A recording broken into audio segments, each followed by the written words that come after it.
This is Life, Liberty, Happiness with Brian Schley and Trent Warner. Real talk, real freedom.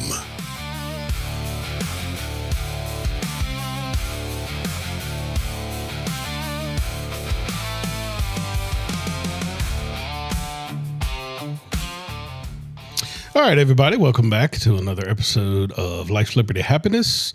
Welcome to the Counts Realty and Auction Towers here in beautiful Bedford, Virginia. Check out the latest auctions at countsauction.com. You made noise over there. Coming in hot. Well, I haven't introduced you yet. You're not allowed to talk. Microphone He off, didn't please. technically speak.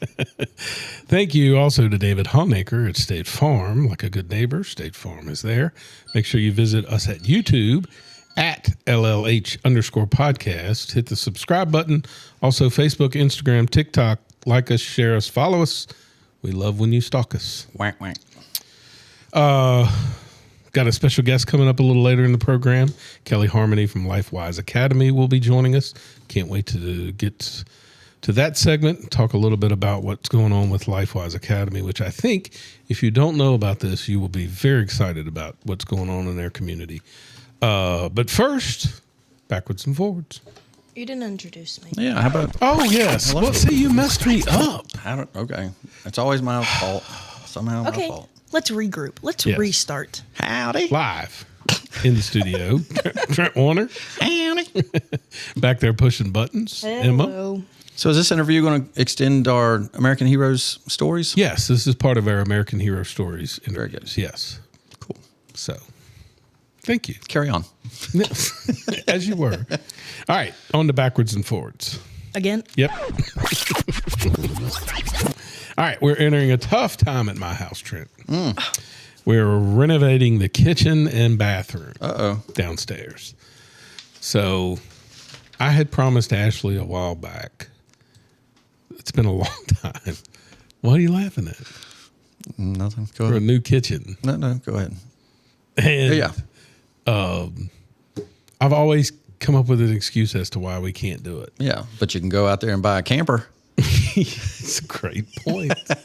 So I had told her that I wasn't doing any renovations to the house until that spec house had sold. Mm-hmm. So when the spec house sold, I told her, all right, you can get a new kitchen. Nice. Well, then I thought, I'd like to have a new bathroom. So now I'm doing both, but I'm trying to coordinate them to be done at the same time. The one upstairs No, or downstairs. The one upstairs got done a couple years ago. I thought you renovated the main one downstairs. It needs a freshen up. Oh, okay. I'm not a tub shower guy, and that's what she wanted at the time. Oh, okay. I just want a towel shower and be done with it. Gotcha. So we're going that route. Gotcha.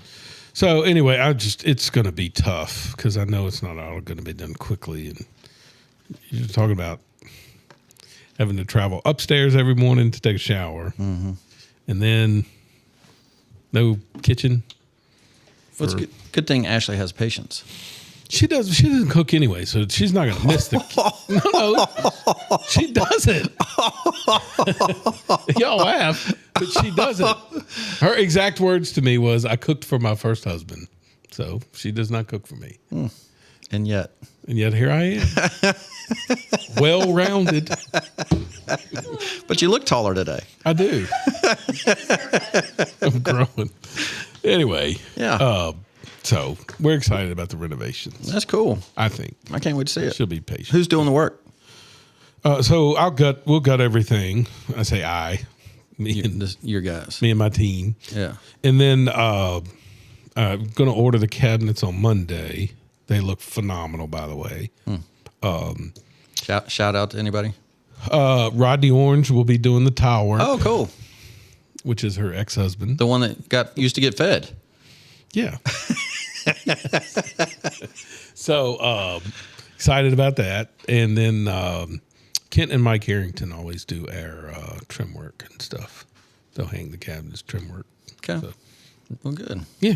Fun stuff. And Whip Mechanical will handle all the rest of the stuff. I was looking at the live thing, and I forgot to do I that. guess because I got a haircut, but man, my forehead is shiny. You both got haircuts. Yeah. Yeah, I got. My forehead is really shiny. That's what I was laughing at earlier. You're glowing.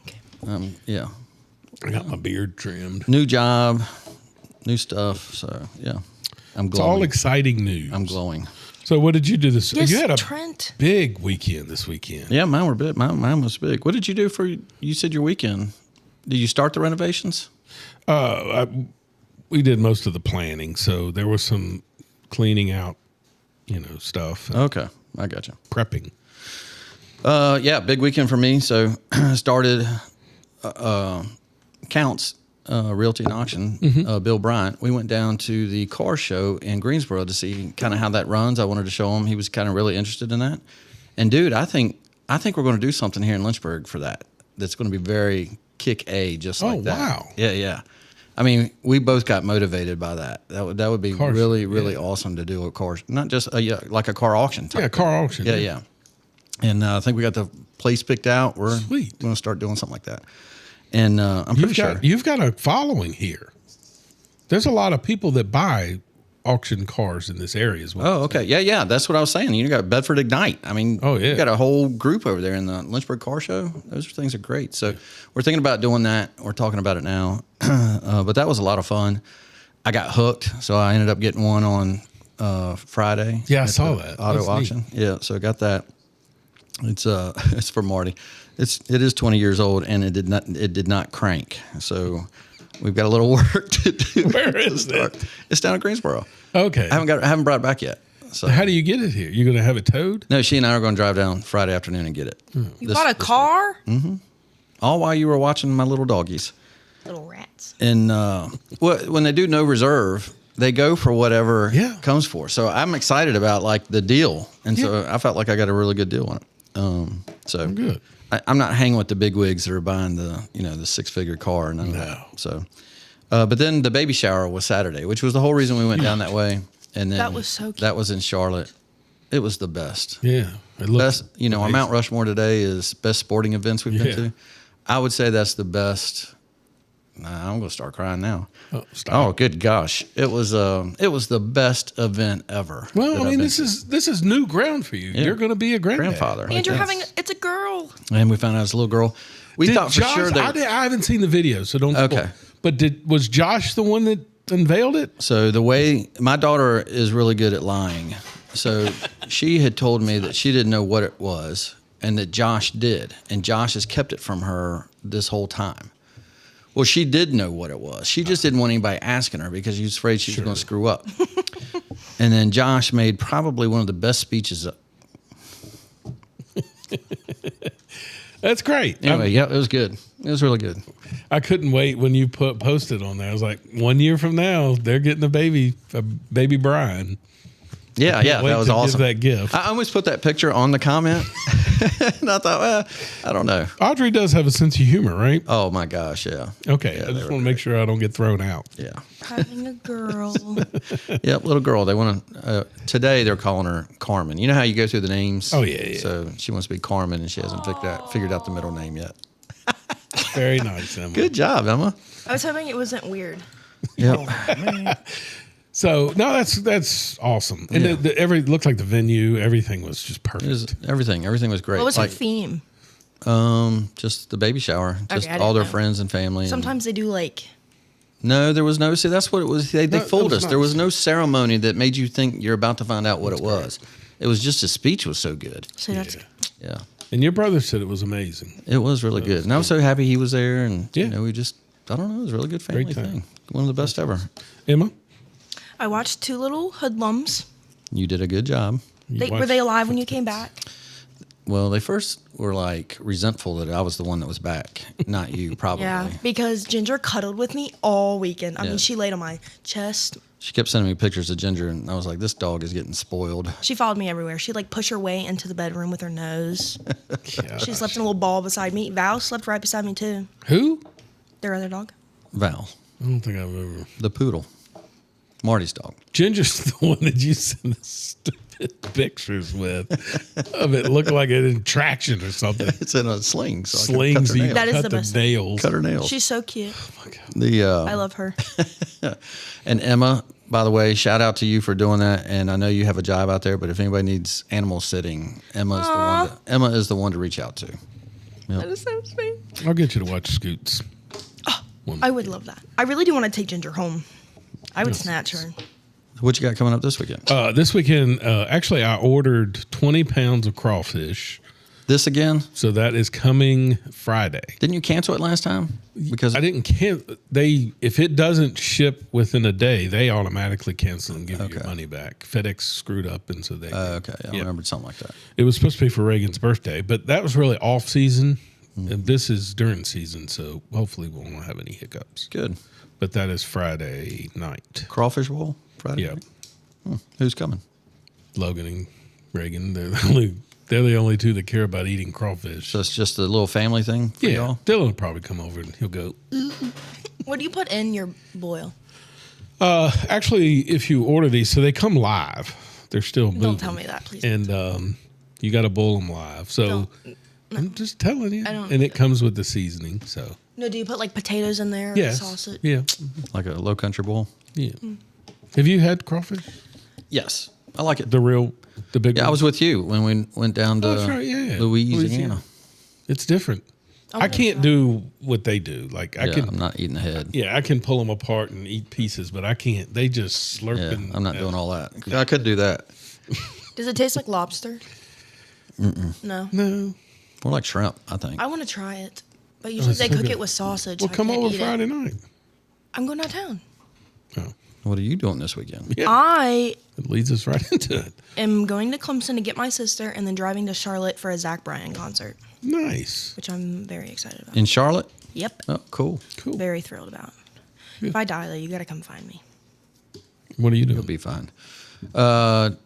Riley, my youngest, obviously you know that. She's this is parents' weekend for her sorority she joined at UVA. Nice. So heading up there to spend a little weekend with my girl. Awesome. All right.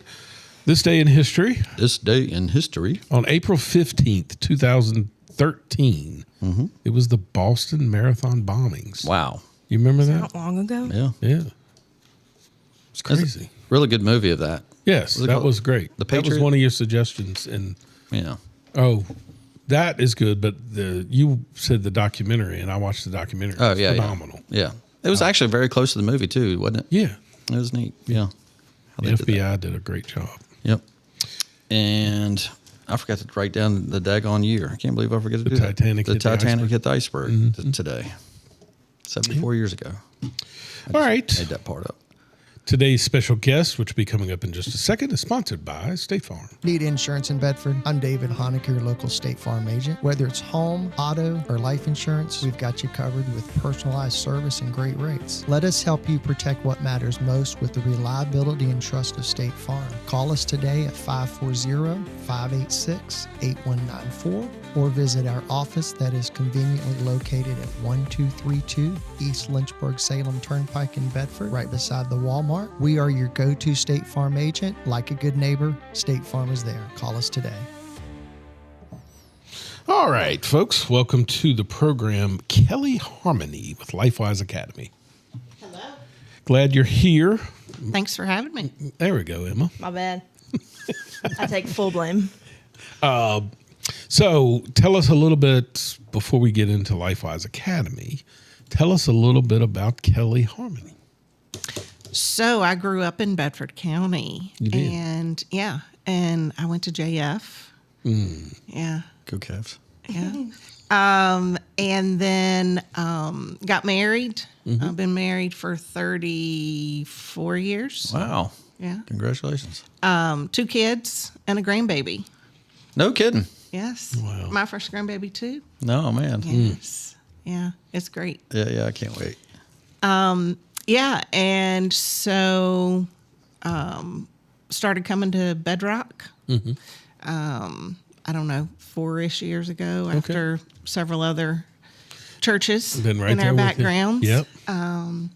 Yeah, and then this opportunity with LifeWise presented itself. So again, before we get into that, real quick, I am curious. You are married to Dan, and Dan was in Sheriff's Department? He was. So if anybody's listening and they got a ticket from Harmony, don't.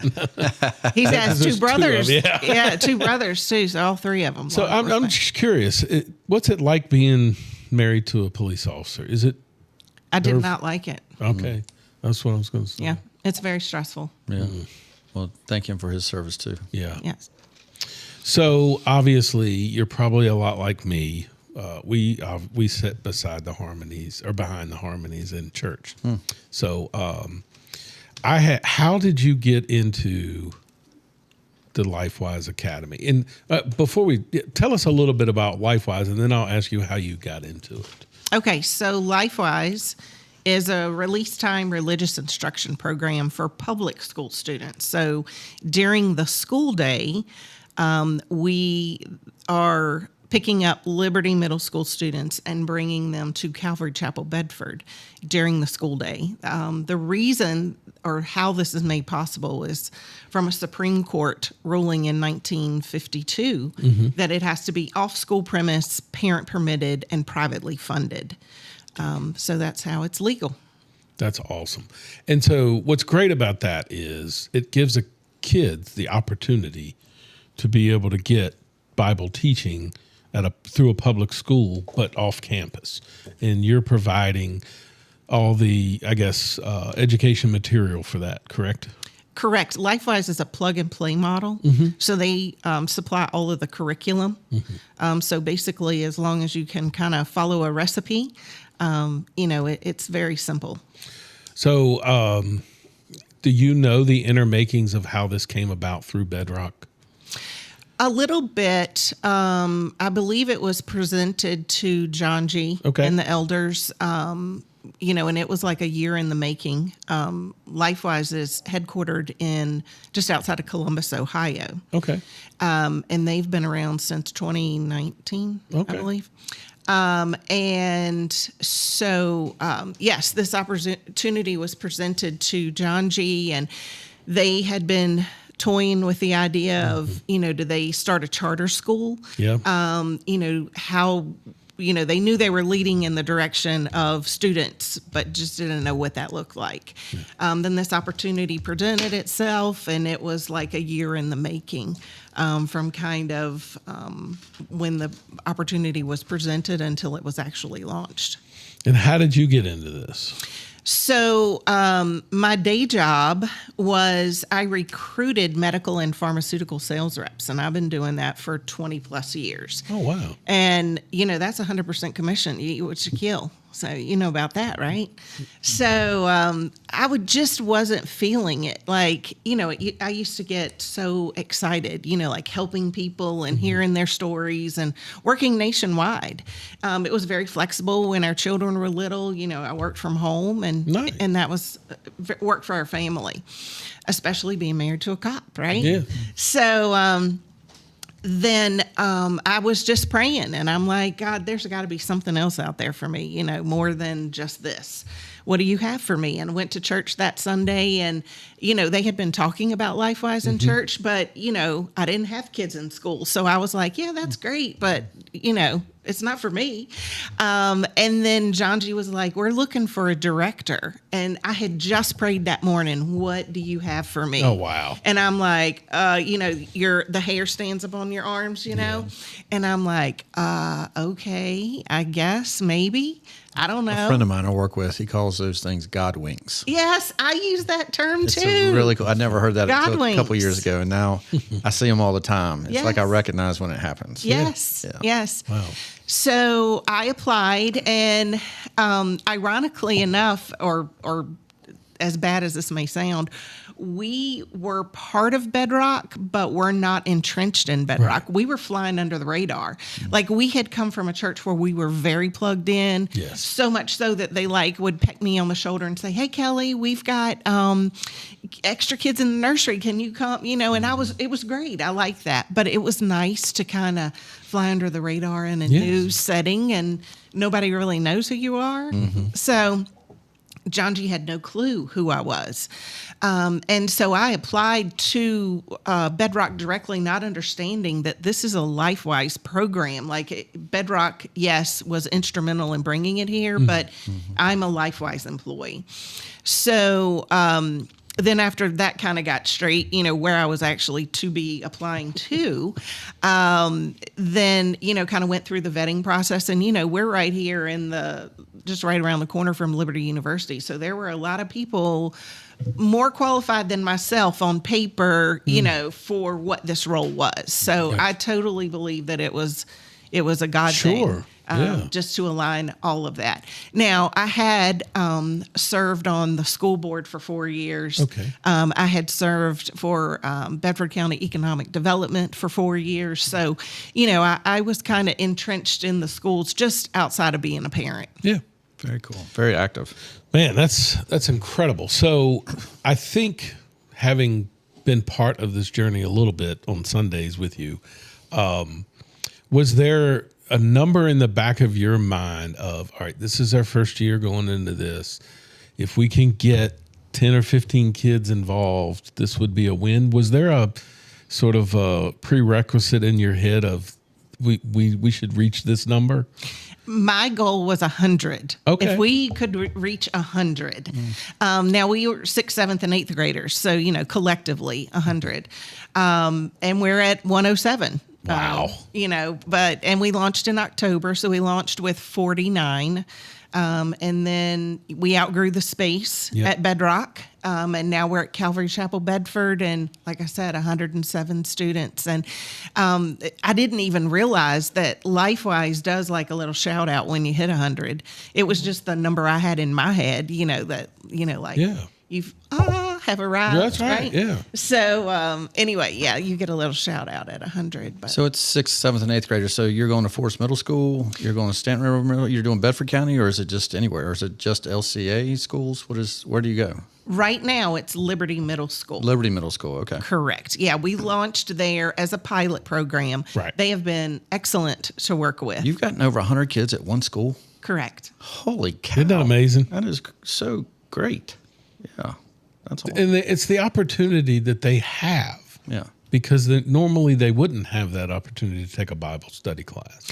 Well, I will say that the first 49 students that we launched with, most of those children were churched, most of those students. However, our teacher's amazing, and she has 5 children of her own, so she's very regimented, which is great. But they give you a scope and sequence of the curriculum, but she knew a lot of those students were churched, so she went and picked out the you know, not just Noah, not Jonah, you know, all the other little stories, you know, that aren't as prominent.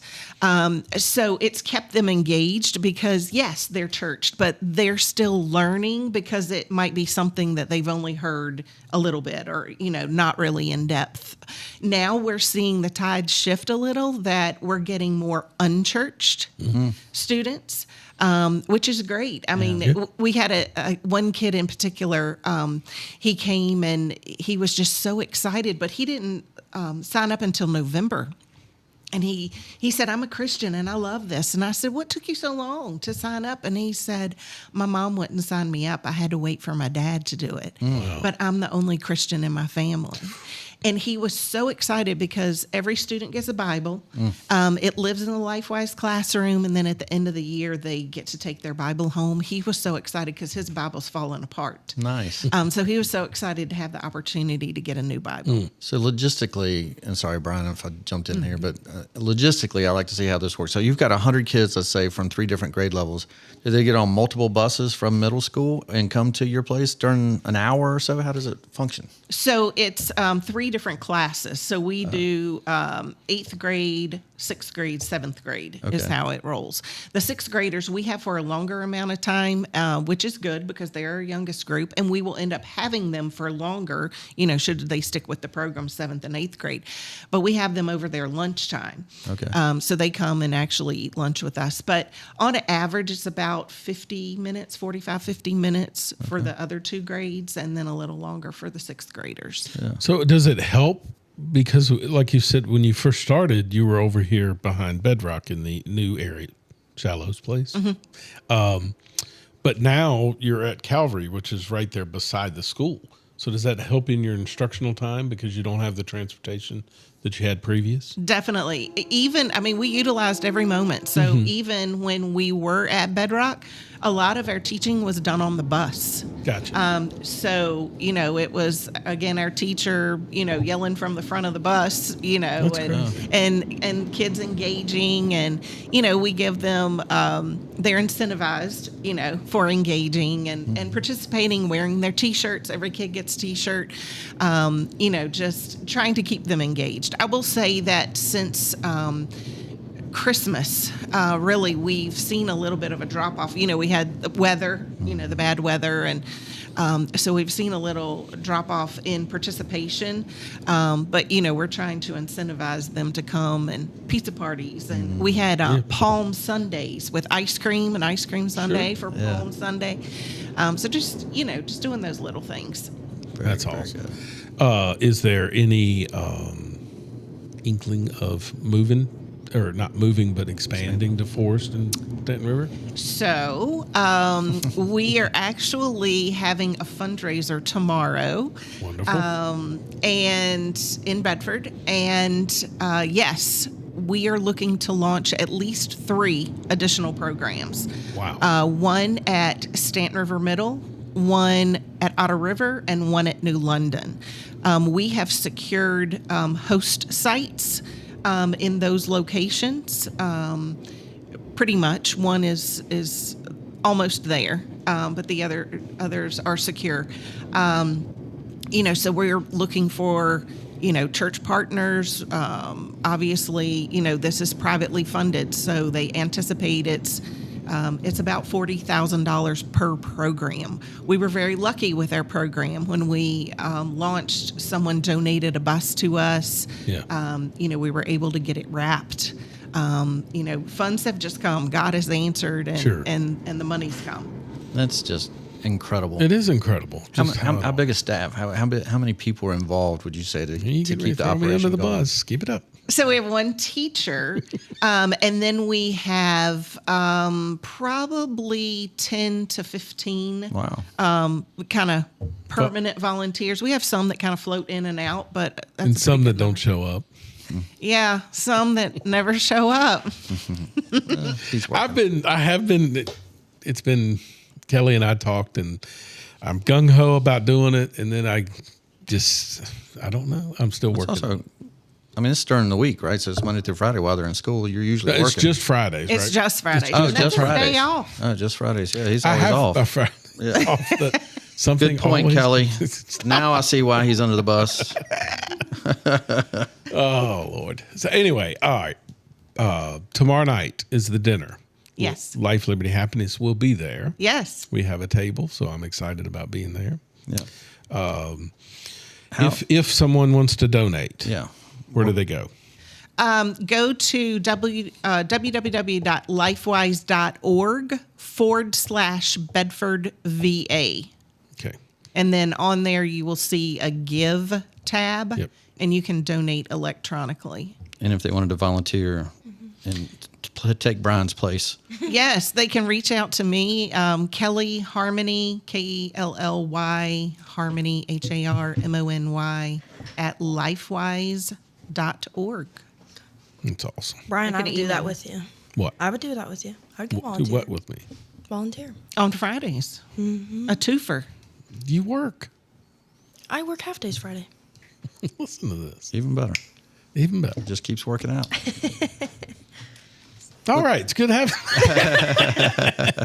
No, we are thankful that you joined us today. And I'll tell you before you get out of here, thanks for what you're doing. And I hope, obviously, we'll see you tomorrow night, but I hope we raise a lot of money tomorrow night. I hope we get some people we have people that listen from the Bahamas. So if you can still send money from the Bahamas, so it's Yes. electronic. I'll take your Kelly, there's a- whatever that is. There's a to the segment Bahamas. I do that's called Have At It. It's usually the top rated part of the show, but it's usually just the dumb stuff that these kids get. I mean, it's just, and they're indoctrinated into these things that even the libraries at the schools allow. And it's so beautiful that we have somebody that's letting someone learn about God that Yes. they wouldn't have had otherwise. Congratulations for doing this. Yes. It's really Thank you, guys. All right, before you leave, Yep. we always ask our guests if you could choose a person to be with for a 24-hour period, who would it be? Anybody in history or currently? You just wanted to hang out with them for a day. Who would it be and where would you hang out with them? We've had some great answers. Oh, for 24 hours. Yep, anybody in history. And just throw it on the spot. Just throw it I on. think I would like to be with God for 24 hours. Yeah. That's that we get that one, and that's like one of them. I think said Jesus just like at a certain spot. Like that would be interesting, wouldn't it? Yeah, just to get a glimpse. Would you ask a lot of questions? Oh, yeah. I would probably be speechless, you know? Yeah, I'm more like, oh. Yes. It would be one of those moments. All right, Kelly Harmony with LifeWise Academy. Thank you again. Thank you so guys. much. Yep. At Boone Tractor, we're more than just a dealership. We are your neighbors, serving Virginia and West Virginia. We offer top quality equipment and personalized service to support your farming and construction needs. With locations in Bedford, Danville, Salem, Witherville, and Lewisburg, we're always nearby, ready to lend a hand. Trust Boone Tractor, where community comes first, and your success is built on quality and integrity since 1984. Attention, Lynchburg! The biggest selling month of the year is happening right now at Lynchburg Nissan. And that means massive savings you do not want to miss. Drive away in a brand new 2026 Nissan with 0% financing for 60 months on select models. Or save up to $8,000 off MSRP. Upside down on your trade? No worries. We're offering up to 130% of fair KBB value. But don't wait, when they're gone, they're gone. Get to Lynchburg Nissan today, where selection is at its best. And remember, Lynchburg Nissan is home of the 1,000,000-mile warranty. Lynchburg Nissan. Drive more. Save more. I'm Marty, the Sasquatch Snatcher Legal Man. If Bigfoot wrecked it, I'll collect it. Bigfoot trashed my shed, and thanks to Marty Legalman, now I've got a brand new one and a hot tub. Bigfoot smashed my trampoline, but Mr. Legalman got me a new one, and now Bigfoot isn't allowed at my birthday party. Bigfoot may have crushed my fence, but thanks to Marty Legalman, the only thing breaking into my yard now is Marty. Bigfoot totaled my truck, but Marty Legalman scored me enough cash to upgrade. Now I'm riding smoother than my jump shot. Bigfoot wasn't the only one sneaking into her backyard. Now I'm divorcing Marty Legalman, and thanks to Bigfoot, I'm getting half. Sure, Bigfoot wrecked my marriage, but if he wrecked your stuff, I'll still wreck his wallet. Call me, Marty Legalman. A shed, a trampoline, even an ex-wife. Media Squatch can turn anything into a commercial.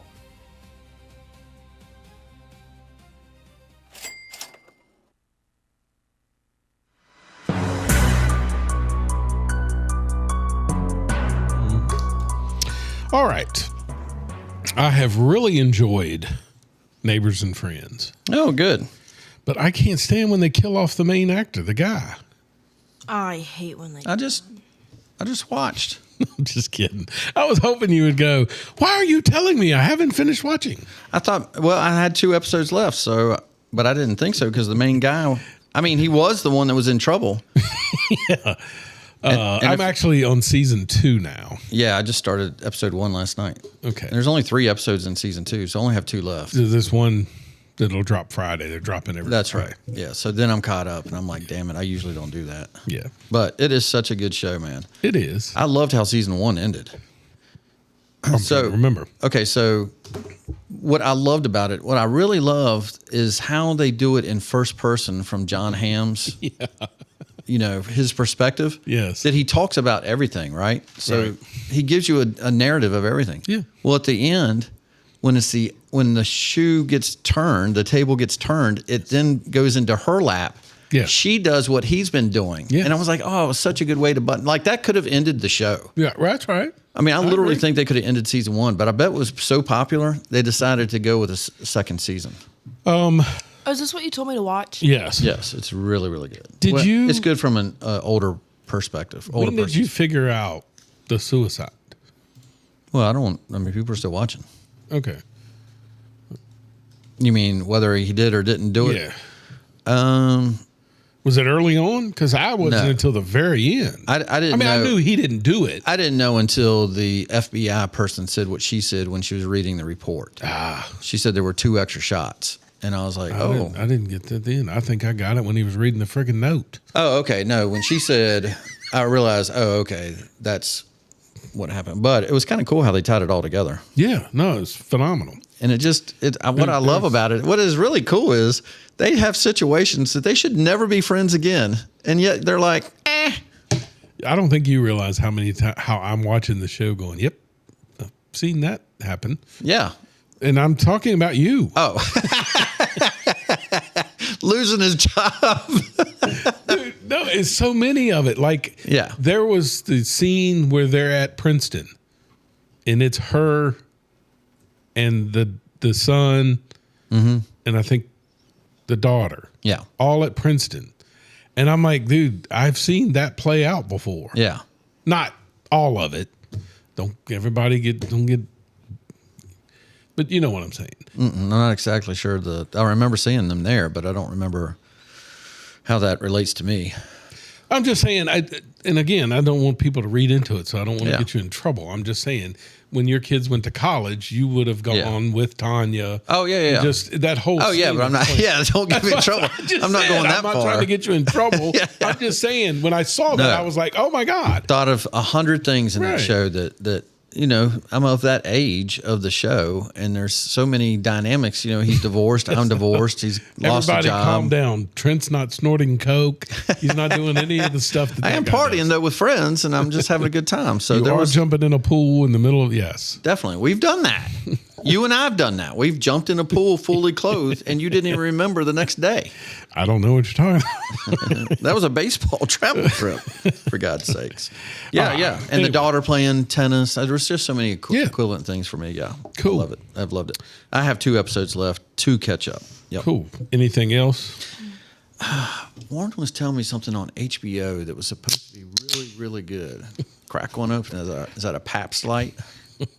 The PBR. I forget what it's called. So the character that I really, really like, probably my favorite character on the show, is the accountant guy, the finance guy, the Chinese guy. Yes. Korean. I'm sorry if I said the wrong thing. He's just, but he's loyal to his buddy. Oh, correct. No matter what. No matter what, he's I'm right by there. your side. That guy. I don't agree with this. Yes. But here I am. You need help, I'm gonna be there. Well, he is on a show on HBO Max, and I'm gonna look it up while we're doing that. That Warren said, if you thought he was good in this, you have got to see him in I'll find it here in a minute. That's cool. I don't have, do you have any shows that you watch, Emma, that we need to? I need a new show. I just watch a lot of sports. I That's need all a new show. Man, I did. Let me tell you this one real quick, and then we got to move on. Watch what? Do you like sitcoms? Yeah. New Girl. Oh, yeah. No, you love that one. That one's a really good one. Or Schitt's Creek. Oh, I watched. I do watch a Dateline, the murder mystery type stuff. Yeah, and then until it starts making you worried about Ashley. Yeah, but I'm telling you, there was an episode that I watched yesterday that freaked me out. It was a guy who worked at a bank, and basically 2 robbers came into his house, tied up his mom, and tied a bomb around him, made him go to his bank and empty the vault.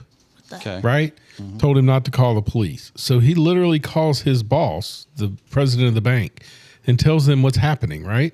Yes. So what do you think the boss does? He calls the police. Well, when the guy gets there, the police puts him on the ground, right? And they're thinking he's the one that did it. Yeah. Well, come to find out, like, they implement him without charging him with the crime. And so this continues to happen in other areas. It was actually Knoxville, Tennessee, is where they ended up catching them. They had been doing this all up and down the East Coast. They were doing this to people. That guy lived for 9 months with everybody thinking he was a bank going to try to rob his own bank. Oh, wow. I felt so bad for him. Yeah. Because they looked at him like, you made all this up type thing. And it had to have been miserable. Ugh. So anyway. Yeah. All right, moving on. Legacy Media headlines. ABC News, Tehran. Do you say Tehran? So the guy's name is Hoon Lee that plays Barney Choi, and he's in a show called Banshee. And I've had several people say that that's really good, but it's on HBO demand. Right. I don't know if we have that. So Legacy Media headlines, ABC. Tehran threatens Red Sea transit if U.S. blockade continues. Oh, okay. Have threaten them with what? That's what I love. A BB gun? I love when Trump says that. And I think that's why he does it, because how often, since the talks broke off, all I've heard is, oh, Iran's going to do this, Iran's going to do that. Matter of fact, I saw a headline this weekend that said we caved. We're weak. Right, of course. We have lost all of our leverage. And I'm like, what leverage did we lose by leaving the table? I know. So anyway, that was ABC News. On my way down here, talks are back on this weekend. Of course. Yeah. Yes. And Trump is right. They've got nothing else. Yeah. So NBC News, U.S. military turned back 6 ships in the first 24 hours of the port blockade. All right. Very good. Obviously, that's working. CBS News, Trump says Iran war very close to over as Pakistan pushes for new peace talks. Yep. The Pakistanis are the ones that said this weekend is likely to start up another round. Yeah, and Trump has hinted that they are very close to a deal. Yeah. So the New York Times journalist, he told him not to leave because there's going to be some big news coming. Yeah. And I think one of the things was, I think China, I'm not going to say bowed out, but China sort of agreed to stop sending weapons or something. Yes. And so eventually, if you're Iran, you kind of look around and go, all right, I'm out of cards here. Yeah. Maybe I should just figure out a way out. Well, and hope that it's not. As we have said over and over and over again, he's changing the way politics is for the next 60 years. And you know how he does it? He does it with money. Yeah. Because I guarantee you, and military. He says, hey, why do you want to do this when you all can be wealthy? You own the oil. Have a wealthy, thriving country. I mean, you know how many boats have come from Venezuela after we've stolen the dictator? Right. None. Right. Blow up a couple boats and guess what happens? Yes. That's, it's negotiations through strength. Finally, we got balls. Exactly right. Yep. All right, so that is your Legacy Media headlines. Now on to our small business shout out. Before you play the video, yes, let's say it quickly. This is a friend of the show. Can I call him a friend of the show? Yeah. Tyler Pinnell. Although he ghosted me when I went down to Daytona. Oh. Yeah. We'll have to jerk. We need to have him back on the program. Yeah. So Tyler Pinnell has been, if you watch his videos, which we promote his stuff. He does the paint schemes for NASCAR. Yes. On every Wednesday. Rates them. And they're hilarious. Yes. Fantastic. He's very good at it. But he's also kind of gives, like, he's going to do the Joey Logano laugh. Yeah. And then he's a big Chris Buescher. If you remember a couple years ago, I think it was Jeff Burton. Mm-hmm. One of them called him Christopher or something instead of Chris Buescher. Mm-hmm. And so I think that's when Tyler started calling him Mr. Oh, I never knew where it came from. Buescher.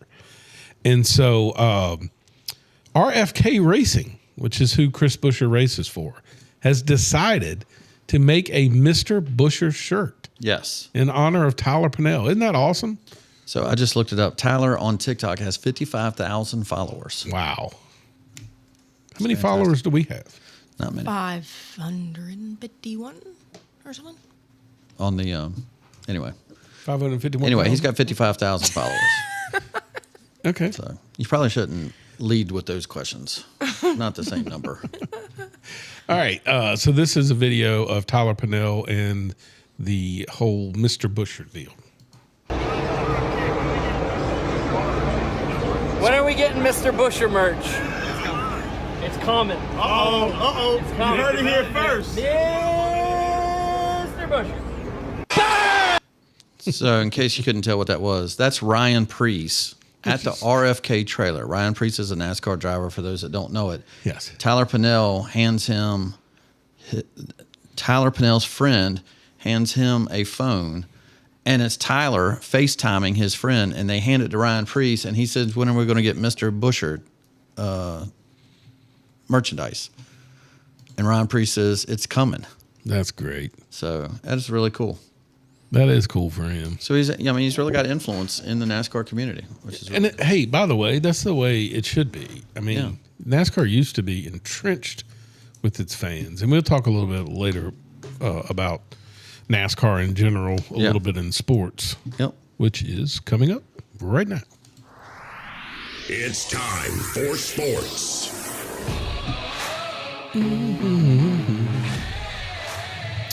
All right, Roy McIlroy wins the Masters this past weekend. Yep. Did you watch?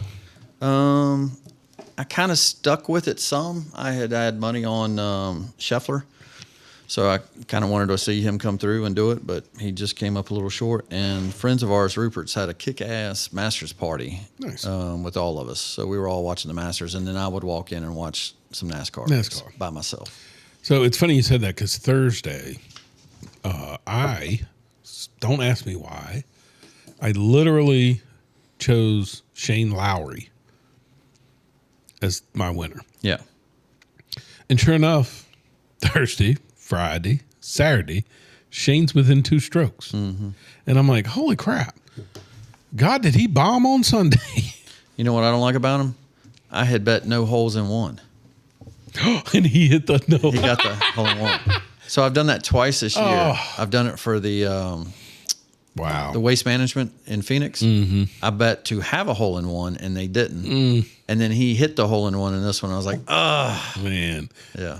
But yeah, it was a good tournament. So there's 2 ways. I love how sports can always give you 2 ways to look at it. And you've got a lot of people going, oh my God, he'll win 3 or 4 more now because he didn't play that well, and yet he still won the Masters. Did you see the stat after Friday? After 2 days? He was 90th in drives off the tee. Oh, he was awful. He was in no fairway at all. Correct. There's 91 golfers in the first 2 days. Yes. He was 90th in accuracy. Yeah. The guy who was 91st was in last. Yep. But Rory was 6 strokes ahead of second place. Correct. He was 90 people ahead of from that point on. But when I watched that, I watched a lot of the coverage, and I actually thought when he was way ahead, I said he'll come back to the field because you can't keep hitting into trouble. And because even though he was hitting into trouble, he was always getting away with it. And so, sure enough, he did come back, but they were saying as bad as he played, he still won. So he's only going to get better, and he's probably going to win more. I actually look at it and I go, well, look, the rest of the field had opportunities to take Rory out and didn't. Right. So I think we're shaping up to have a good 4 or 5 year stretch of it being very competitive. Yeah. How about Justin Rose? I mean, he's always up there. He had a chance at it. Yeah. And he fell apart too. Now, do you think it's fair what Roy is doing? Fair? Because, because he's a past champion, he was allowed to play the course. So Roy did not play in the last 2 weeks' events leading up to the Masters. Oh, he practiced there? He kept going to the Masters. Okay. He literally would fly, drop his kid off at school, fly, play, go fly back and pick her up from school. That's badass.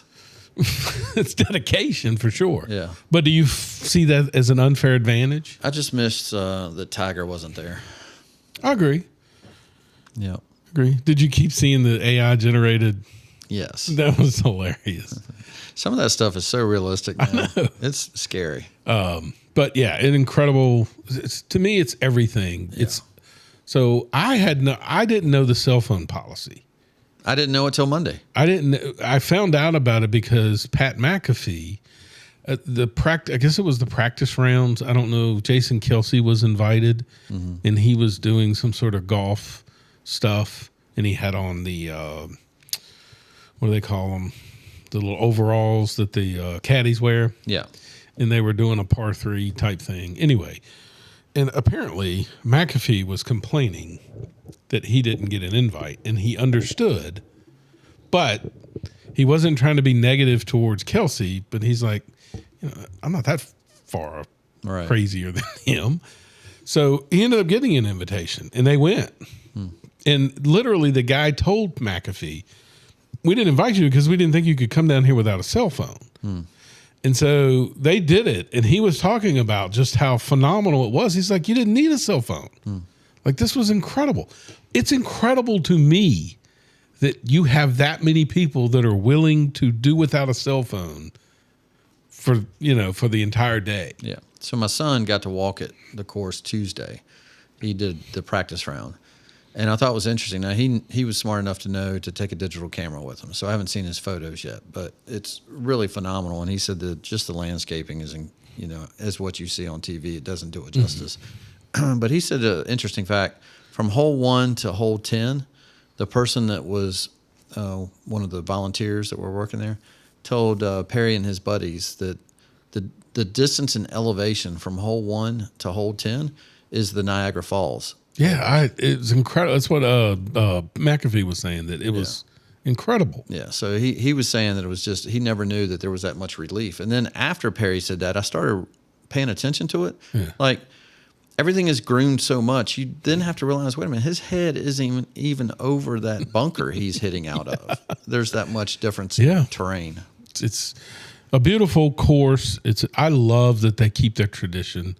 Yeah. I mean, why change? Like, it's perfect. Don't screw it up. I saw a lot of people upset with the CBS broadcast this time. Like, they have gone above and they've gone out of what they normally do, which is follow the live golfers to do more non-golf looking things. And a lot of the traditionalists were not happy with the coverage. Pat was complaining about not seeing the winning putt go in. Yeah, that was kind of crazy. That was kind of odd. Yeah. Pat's like, did it go in? Yeah, no.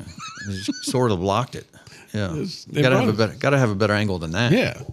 So anyway, so that's the Masters. NBA playoffs started last night. Yeah. If you want to call it that. Charlotte Hornets hit an incredible game against the Miami Heat. Yeah. Where they were able to go in the overtime and pull out a win. Saw Grayson Allen was playing for the Hornets. Who? The guy that used to play for Duke. Yeah.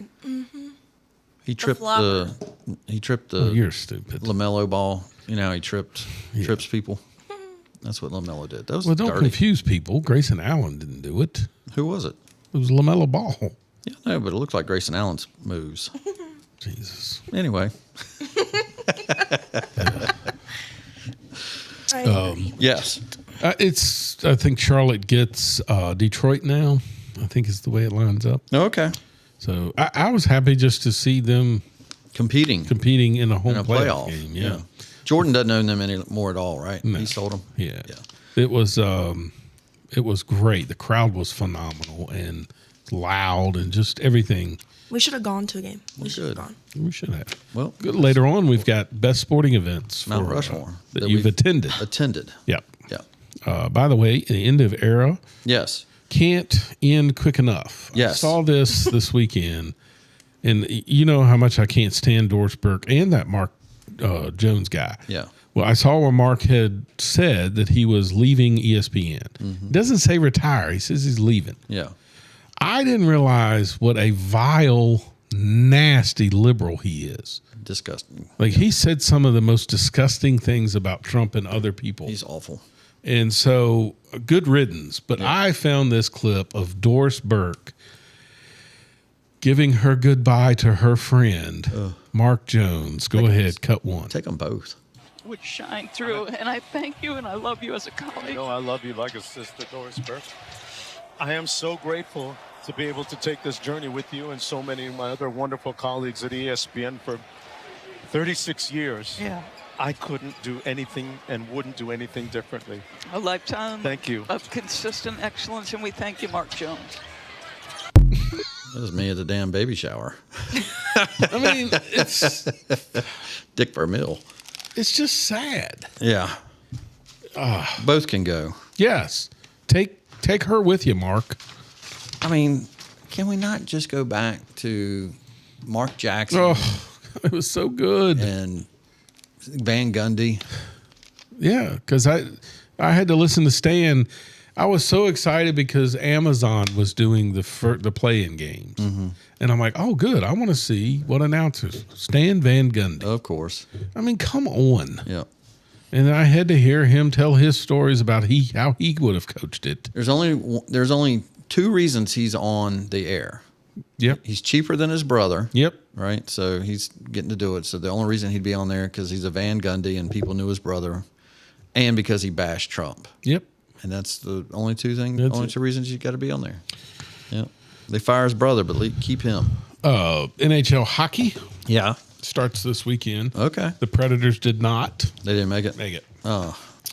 They were 1 game out. Yeah, I might catch a few games of that. NASCAR, we'll have our picks a little later on when Carolina Kevin comes up. Okay. They will be in Kansas this weekend. I've got the up-to-date points. Yeah, I can't wait to hear those. Yeah, so you took a beating. But I'll take 2 minutes to talk about NASCAR real quick. Yes. Bristol was the race. It was great. Okay. The racing was incredible. I will say this about NASCAR. Whether you like manufacturers, whether you like the old templates, whatever you like, the racing itself has been incredible. They had 3 lanes at Bristol, which never happens.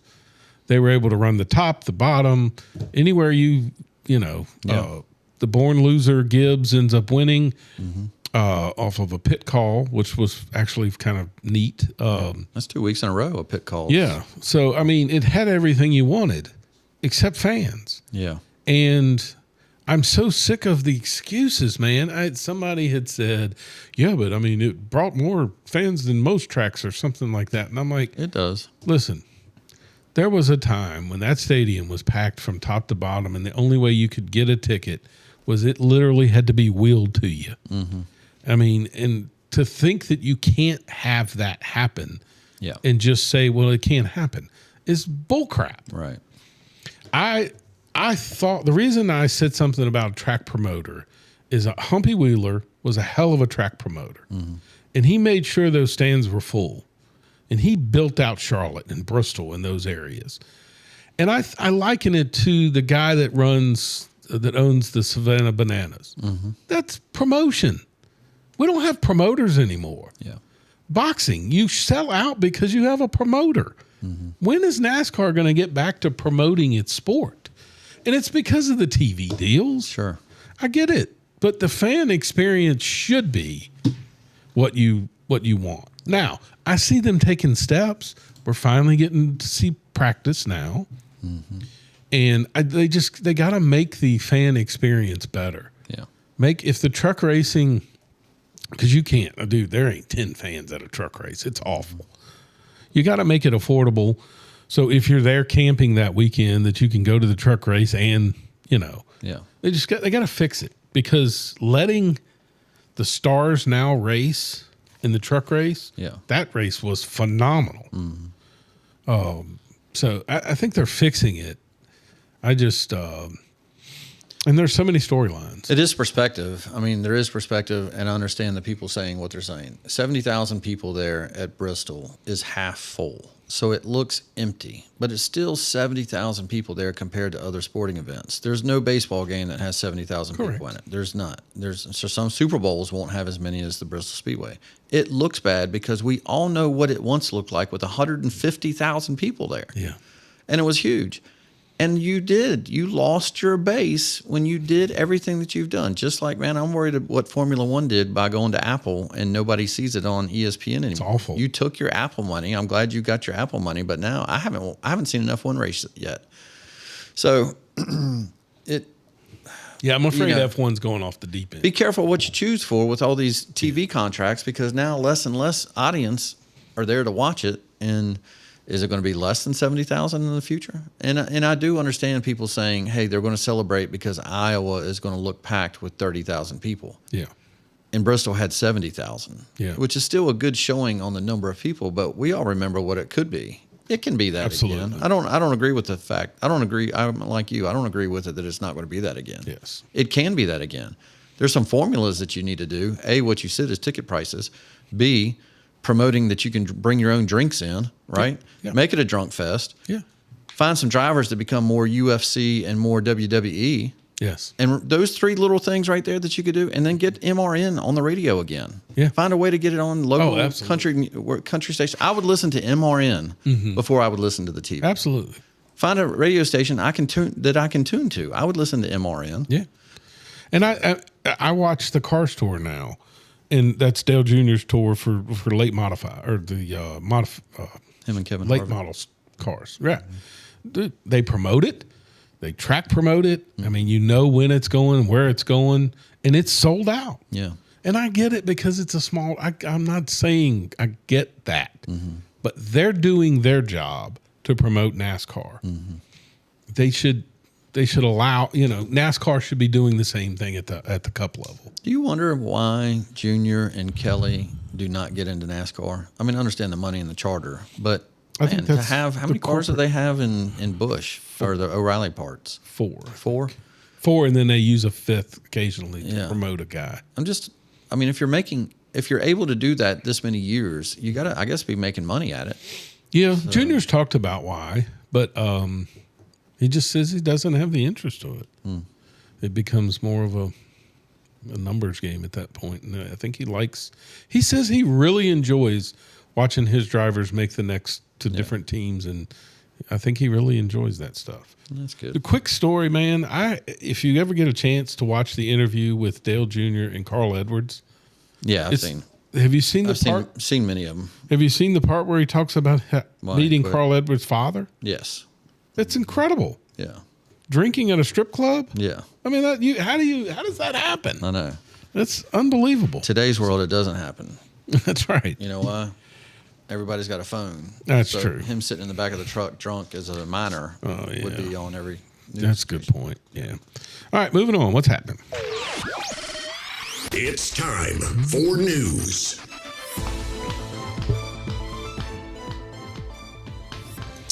All right. Trump approves the blockade, and now Iran wants to talk again. Hopefully, we can get this done, get gas prices back down, get Jerome Powell out, get the economy moving the way it needs to be, and let's see this golden era start to... Hey, everybody should be enjoying their taxes, their returns. Did you see the DoorDash lady? Yes. At the White House? That was hilarious. Yeah. And apparently she got $11,000 back on her taxes. Oh, goodness. That he said, was that a surprise? And she said, absolutely. The average tax return is $3,400, highest ever. Wow. I paid $90. Well, good for you. You should have cheated. Well, did you see my Facebook post? Dude, you have no idea. I had to pay taxes this year, corporation taxes. Yeah. And I'm just like, hey, well, I thought corporations don't pay taxes. Oh yeah, we get told that all the time, and yet here we are. And guess what you would do with that money if you didn't have to pay it? Oh my Lord! Oh, speaking of that, It'd be investing. I don't see it here. Did you see the stupid retard kid that burned the damn toilet paper factory down, the toilet paper warehouse down in L.A.? No. You haven't seen the employee? Mm-mm. He walks through the warehouse. This is in L.A. And he's YouTubing it himself. He's catching the toilet paper on fire in the warehouse. And he says, you don't give us a livable wage, this is what happens. Dude. I think it's $360 million in goods and warehouse that he burnt to the ground. $500 million. Oh my gosh. I had no idea what he looked like. But he's taking his thing and he says, and you should read the comments on TikTok of making him a hero. Oh. That a living wage. Hey, asshole, how many other people work there that you just ruined their job? Dude. Your living wage is now $0. His punishment should be every employee there that was making a living wage can have a baseball bat hit on him free. Just bam. One hit. So the comments are, yes, $360 million worth of product, and they can't pay you more than that? Dude, people are so stupid. Hey, you jerk. What happens now to the supply chain, by the way, when you've taken that out of the supply chain? Guess what the cost for the people that are barely making their living wage of toilet paper is going to do? Golly, people are just idiots. It's so stupid. Yep. Anyway, sorry. That was in What's Happening. Well, here, how about some more left-wing loonies? Yes. How about this one? This one will crack you up. A lady being asked a question about immigrant murdering someone if she would want to keep that person in America. Shut up. Yep. Cut to. We're trying to stop ICE from deporting this person who is an illegal immigrant. Do you support that? Yes. We're trying to stop them from deporting Jose Medina, who was charged last week with shooting and killing an 18-year-old college student. She signed a petition. Somebody like that should not be deported? If they are working, they are paying their taxes, they want to support this country, why they need to be deported? Because he shot and killed somebody. It depends why. Allegedly. The question is like why he wanted to kill somebody, and it's completely different. They wanted to do it or they did it. They did. They shot her in the back. I'm sorry. This person shot somebody else, or yes. What did 18-year-old guy did to this person? Nothing. And it was a girl, an 18-year-old girl who was hanging out with her friends in Chicago. She didn't do anything. She was just innocent. Okay, I'm against killing to anybody, but just deporting because something happened, I don't think that it's fair. We have some retarded it's not fair people. to him to be deported? That's Just good. only deport. We have some retarded people. I mean, how do you, I mean, but don't deport them. Yeah. I don't believe in killing. It's not fair. What's fair to the girl who's dead? Yeah, talk to her parents and tell me what you're going to say to them. I love that guy, by the way. Yeah. Because he looks so serious. And and I love it when he always, I think if you keep going, which let's not do it, but he always says, now that you've signed this petition, would you also be willing to house this person? Right. The look on their face, well, no. Yeah, exactly. Let somebody else do Let them live in your neighborhood. Yeah. All right. Speaking of idiots, Dim Swalwell. Yes. Like, for years, I've hated this guy. Yeah. Like, first of all, he's a creep. Yes. I mean, anybody who watched him, don't you remember Fang Fang? Yes. He was caught. How is he even Exactly. a congressman? Yes. But even now that he's been caught sexual abuse, right? Yeah. And he finally resigns Congress and the gubernatorial Which he race. was only going to resign from Exactly. the governor's race. Yes. He only had to be pressured to resign from Congress. They weren't Correct. going to make him do that at But- first. Why did they decide to make him do that?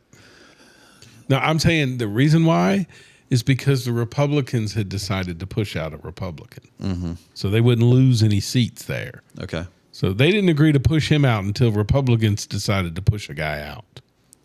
Say that again. You're talking about for the congressional seat? Yes. Or are you talking about, so you're saying the Republicans are not going to run somebody against a Democrat now?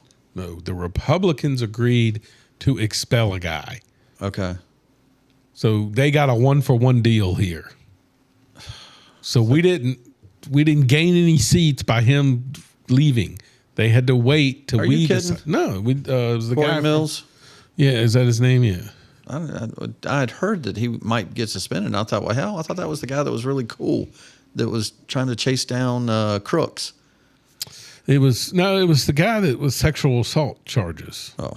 Or I can't remember his name. Okay. But he had agreed to step down. And once that happened, then Swalwell. Then it happened. Oh, that's so, but until they got a 1-for-1, there was no cry for him to why get did out. the Republicans They're so play soft. dumb? Yeah. But this guy, I loved your response when I asked you about it. Yeah. Your response was, who did he piss off? Right, exactly. Because they back, like, of course they knew. The allegations that they're talking about. Right. Okay. They're not new. Did that just happen last month? No. Right. So it was years ago, 2017, 2019, and 2022, all those things that this one person talked about, and everybody says it was hush-hush amongst the journalists. Do you think if they found something on Trump, they would be all over it? And, and first off, they conjure up all that they conjure up. Yes. So I was reading through the comments about Swalwell resigning. And do you know what the Dems are saying? The Dems have backbone. The Dems saw that there was a man that had done something wrong. Shut up. No, I promise you. This is probably the majority of the comments. When the Republicans put a pedophile into the White House. Oh, my God. They're idiots. They just make up shit. They do. Yeah. All right. So here in Virginia, we got to vote no. We got That's a couple right. days left. And then if you don't vote in a couple days, make sure you vote on Monday, right? April 21st. Wouldn't that be Tuesday? Tuesday. Yeah. And I need to do that. Please vote no, because I saw a commercial like what's Dana Perini on Fox. She said, "Look, I'll be the first one to tell you, Spanberger had me fooled. I thought she was a moderate." Which I'm thinking, Dana, how? Yeah. How could you watch her and think she was a moderate? Yeah.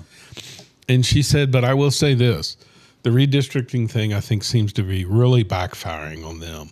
She said they have tried everything. They've brought out Obama. They've brought out this. They brought out that, and everything seems to be failing.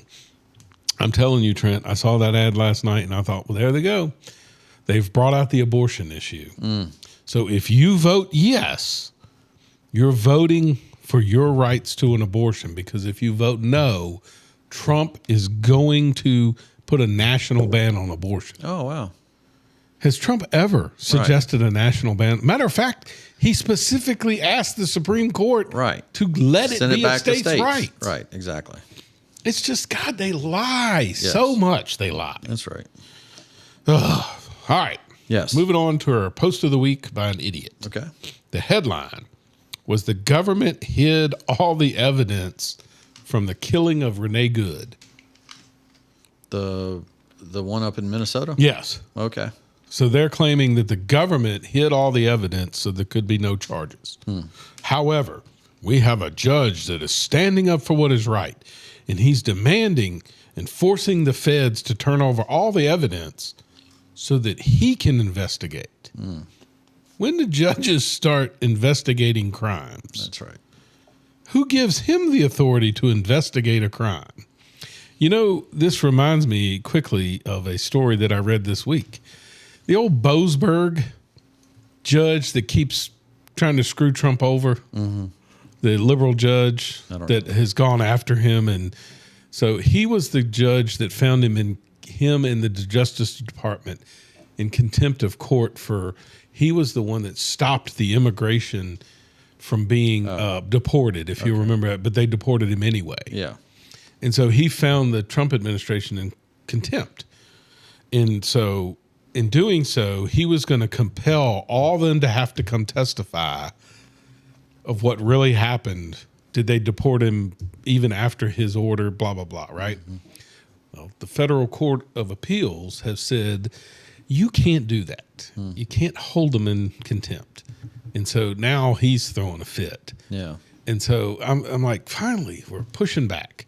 I wish there was a way that our congressional Republicans had balls and got things done. Yeah, exactly. To pull judges away, or if you let someone out that kills someone, you've made bad decisions and done it multiple times, you should be impeached. Well, I read a story today, and I'm telling you right now, it's the next world coming to an end for the Democrats if this is true.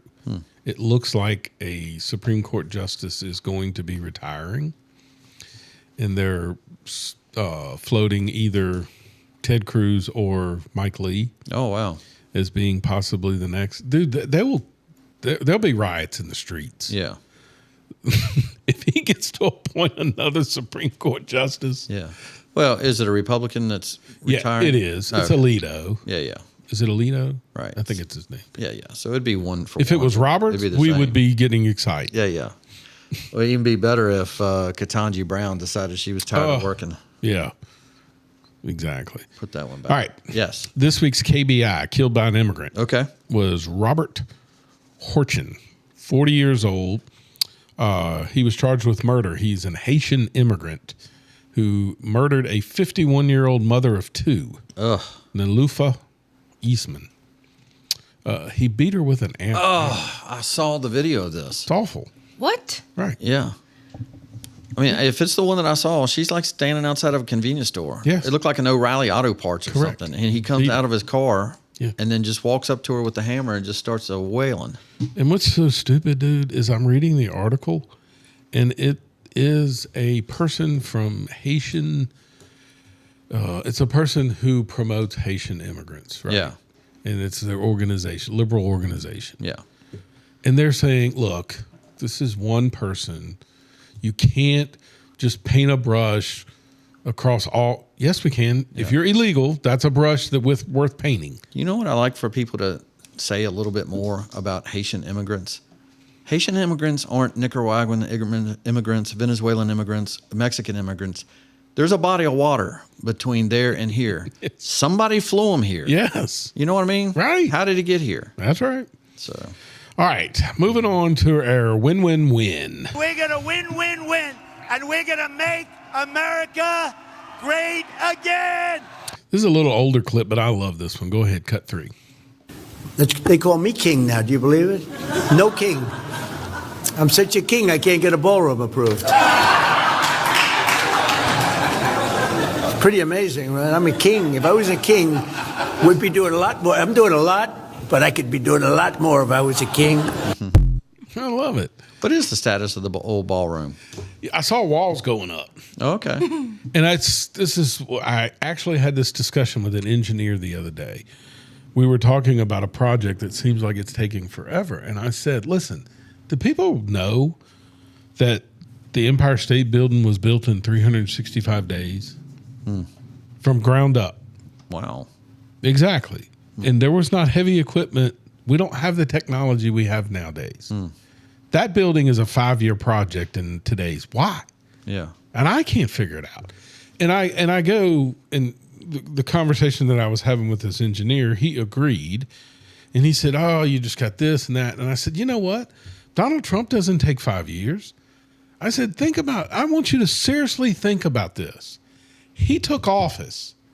They have demolished half of a wing, like the wing of the White House, right? And they are currently building a new one, and the walls are going up. Yeah.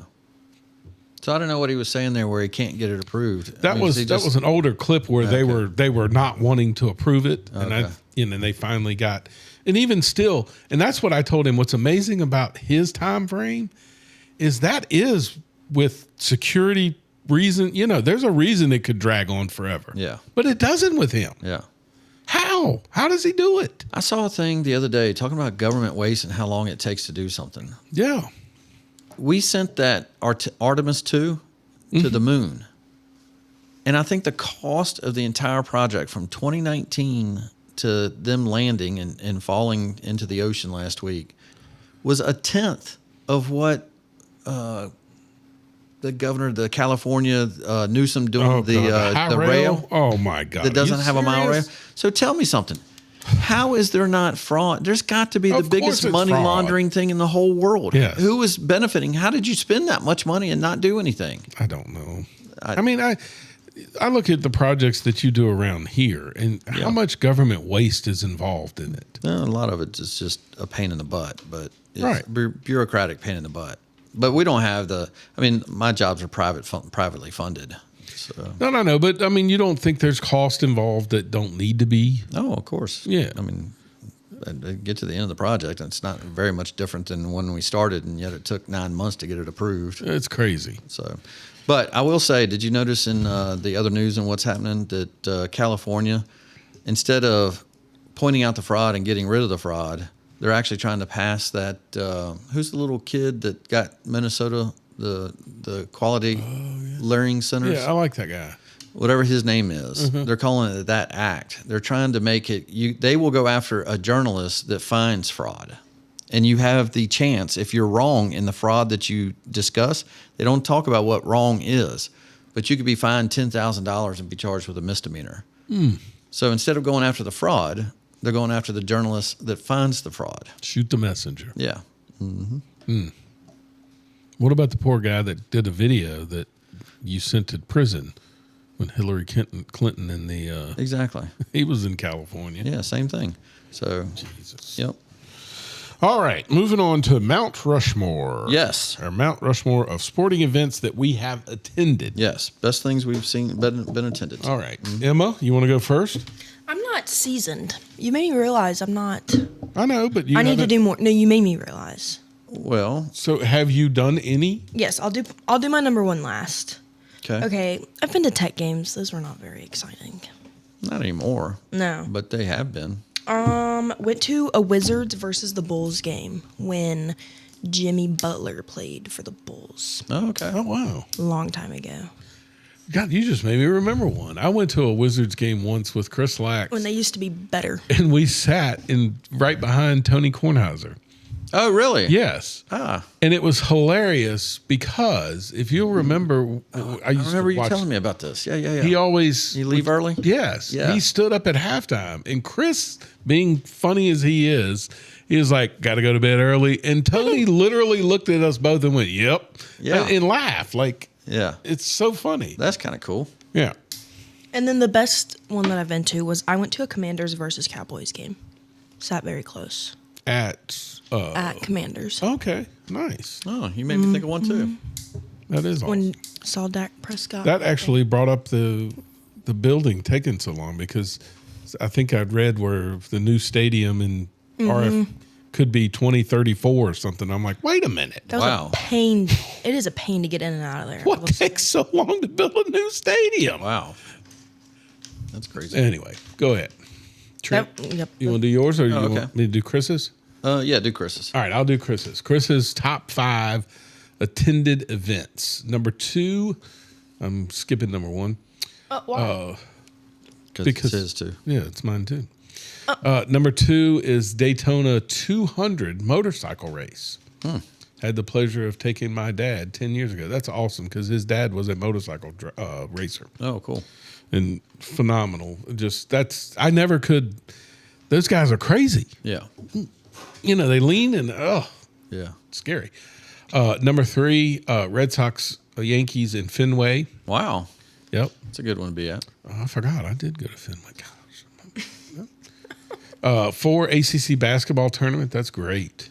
I have not been to that. Championship game, the first season I coached my daughter in softball and sharing that memory together. Oh, that's nice. That's cool. Those are cool. And, of course, his one was the U.S. Open. Tennis in New York. Cool. Ugh, I want to do that. So that's what he said, sorry. By the way, Emma and Trent. So mine was the U.S. Open. Yeah. Which I attended with Chris, which was phenomenal. I had no vision of what it was going to be like, right? Yeah. And then I got there, and it was riveting. I want to go so It was unbelievable. Like you can't imagine how the facilities are. Like it's tennis courts as far as you can see, and you can literally walk over to them when they're practicing. And I mean, they're just. And you were there the first week, right, or the second week? Or were you there for the big week or the first week, like when they're all just starting? I think I was there the second week. So the big games, like when they're started down to be yes, when they're because we had a really good game. Yeah, actually, we saw 2. I think it was Coco Golf and somebody, and then it was the. You're making me depressed. Who's the big tall guy that's really good? Ben. Oh yeah. Yep. Shelton. Him against the other really good American. They were against each other. It was amazing. Okay. Very cool. So anyway, yeah, we had a phenomenal. Of course, most people can't enjoy it the way we did because we were part of the sponsors, which was stupid. Oh, another good way. They put us in a friggin' club booth. I mean, it's nuts. So, number 2 is the NLCS championship game for the Nationals. Nats. Phillies, Phillies, Nats, or no Nats and Cardinals. Cardinals, Nats. Yeah. Yep. So got to see them make it to the World Series. The Players Championship. I didn't know you did this. Yeah, I did that with Scott Elliott.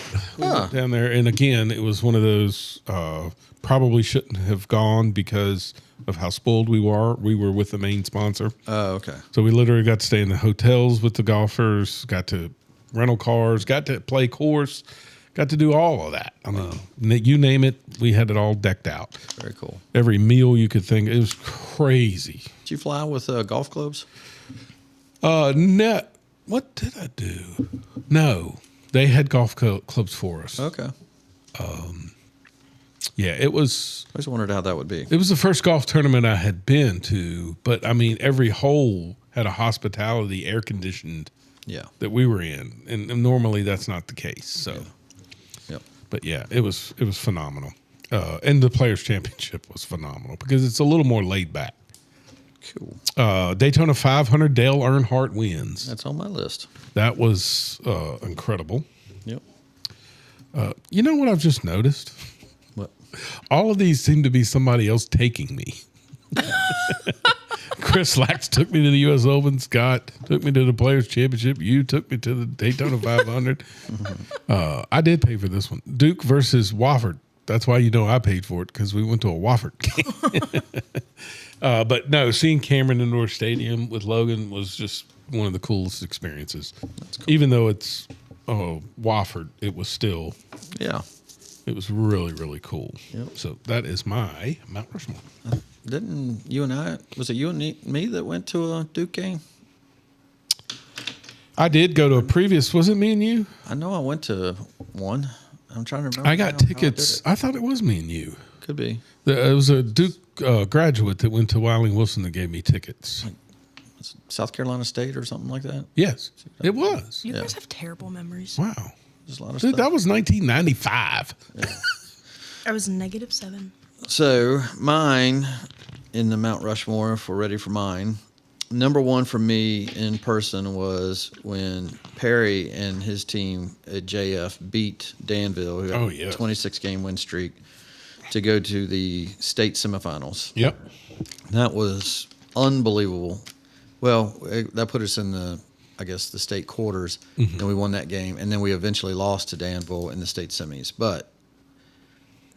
And the ones that I have are just those things that I remember that are just like, they were almost exhausting. They were so much fun. So, and what I realized here when I was looking at it, it's the people that I'm with that actually has as much to do with it. So with Danville, it was my family and Warren being there, which was great. The Daytona 500 with you when Earnhardt won, that was just an incredible story of how we did that.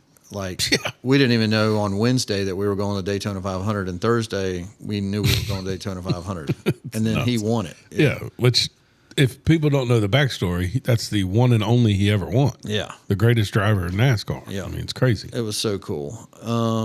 Man, I put Talladega with you and Logan. It was on my list. Sarge. Yeah. When we went and did that.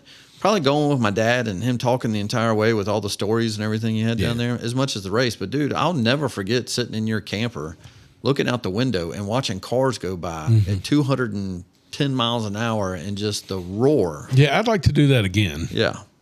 I think I'd like to do the infield of Darlington. Oh, yeah. But you had that connection. I hope you still got that connection. Yeah, you just call NASCAR. They'll do it for you. My mom and I got tickets with my aunt. We took Perry, and UVA basketball had been so dreadful for so long. It was interesting. The last time UVA had won the ACC tournament was when I was 14 years old. My son is 14 years old, and we have to beat Syracuse to win the ACC regular season, and we won. And I took, even though he was 14 years old, I took Perry and I threw him in the air, like straight up in the air when we won it, because we won it with a dunk, which was incredible, right? So that's crazy. And then they rushed the court, and he ran out and took a selfie with Dick Vitale. That's cool. It was really cool. And then Riley took me to a Father's Day gift. Her mom got us tickets to go see Duke play at UVA, and UVA had knocked off Duke, who was a top 5 team. It was so cool for that. So that was mine. That's cool. Yep. All right. Moving on to the second best part of the show. If you have the responsibility of managing the sale of a loved one's estate, please call the Counts Realty and Auction Group. Since 1963, they have been a trusted name and have helped thousands of families navigate estate and retirement sales with care and professionalism, ensuring your family gets maximum exposure and value. Whether it's your home, farm, vehicles, personal or investment property, you can trust the experts at the Counts Realty and Auction Group. Visit them at countsauction.com or call 1-800-780-2991.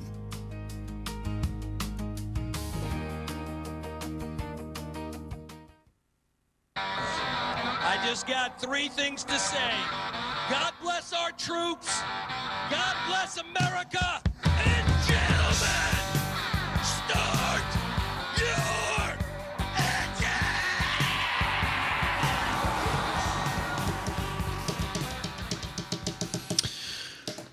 Speaking of Counts Realty and Auction, so I talked to Bill Bryant today.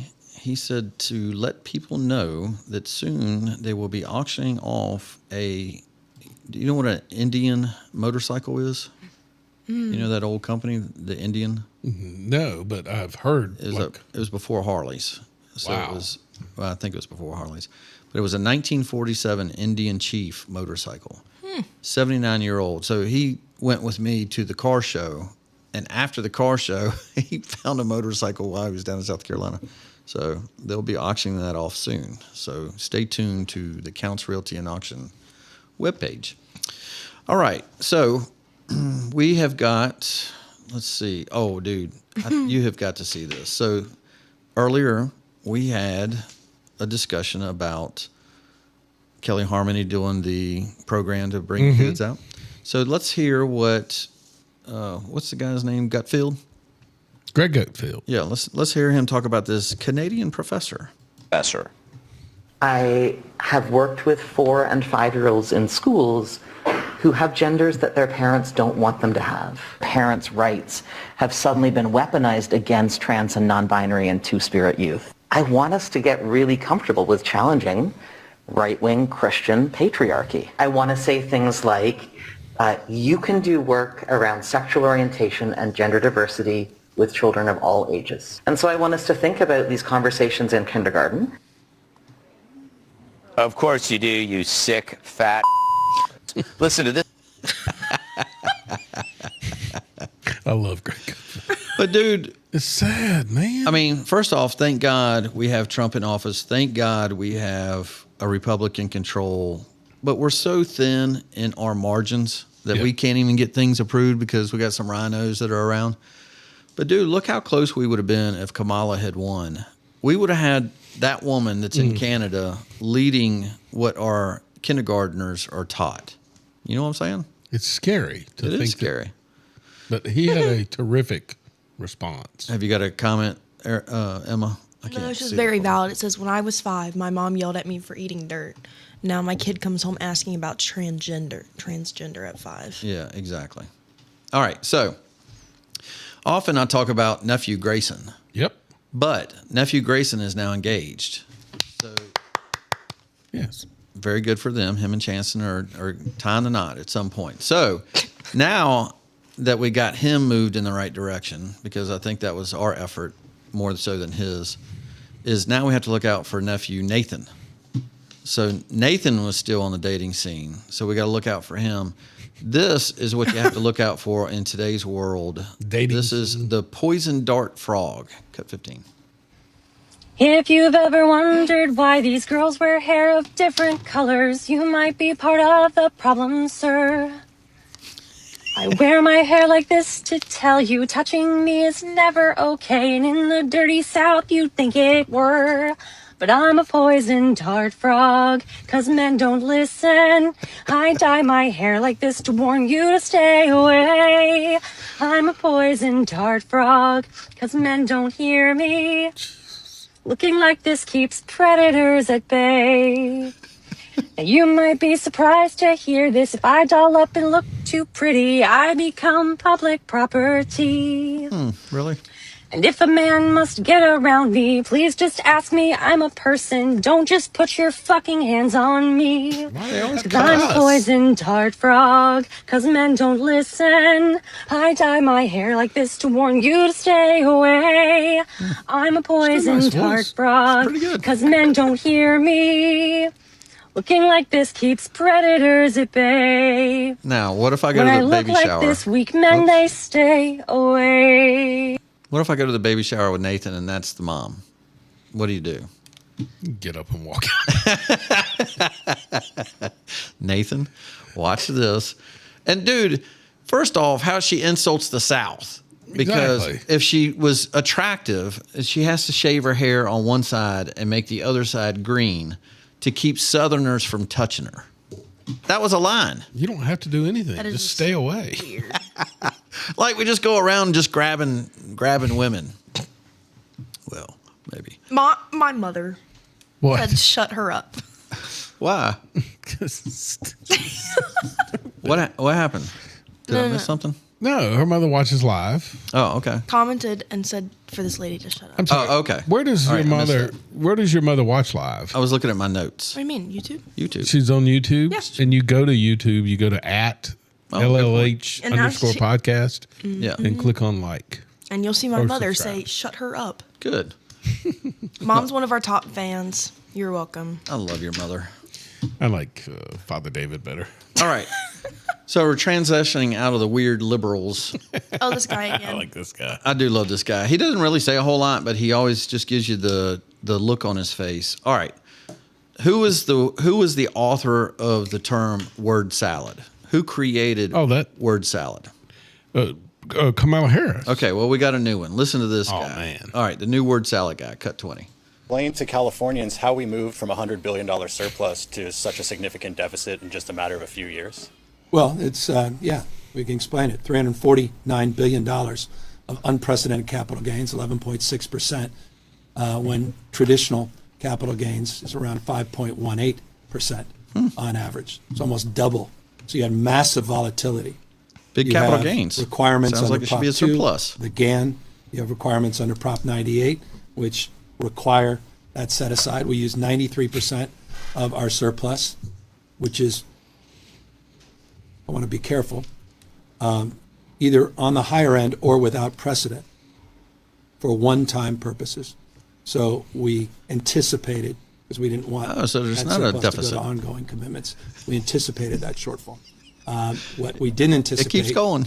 is these rain bombs. In Rain December, bombs. January, February, and March. Rain bombs. These atmospheric rivers. Atmosphere. That led to a federal declaration that led to FEMA and the IRS moving in a direction where we couldn't collect our taxes until, I believe, November 16th.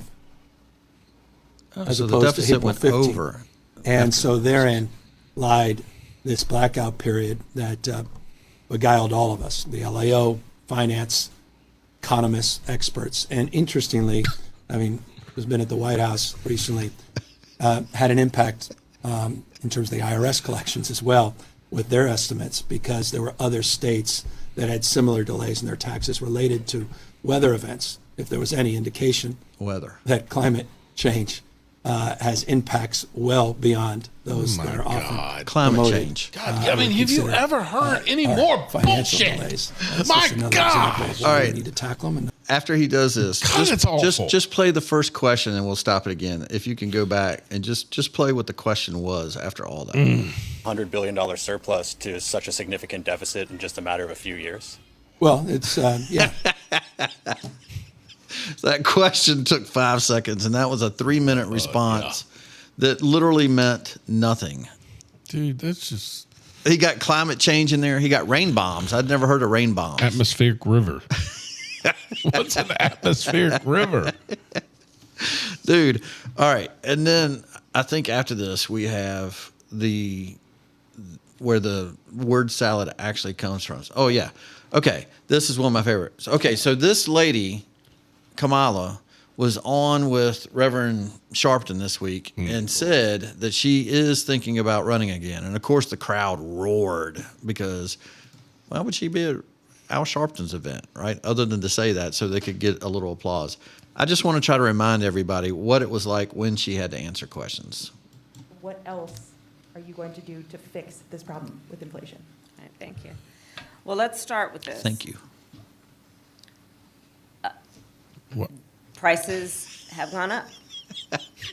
And families and individuals are dealing with the realities of that bread costs more, that gas costs more. Prices are up. And we have to understand what that means. That's about the cost of living going up. That's about having to stress and stretch limited resources. That's about a source of stress for families that is not only economic, but is on a daily level, something that is a heavy weight to carry. So it is something that we take very seriously, very seriously.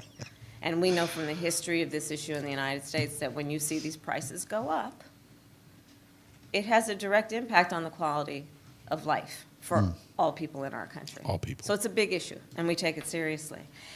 Can you go back to the beginning and just, after hearing all that, what was the original question?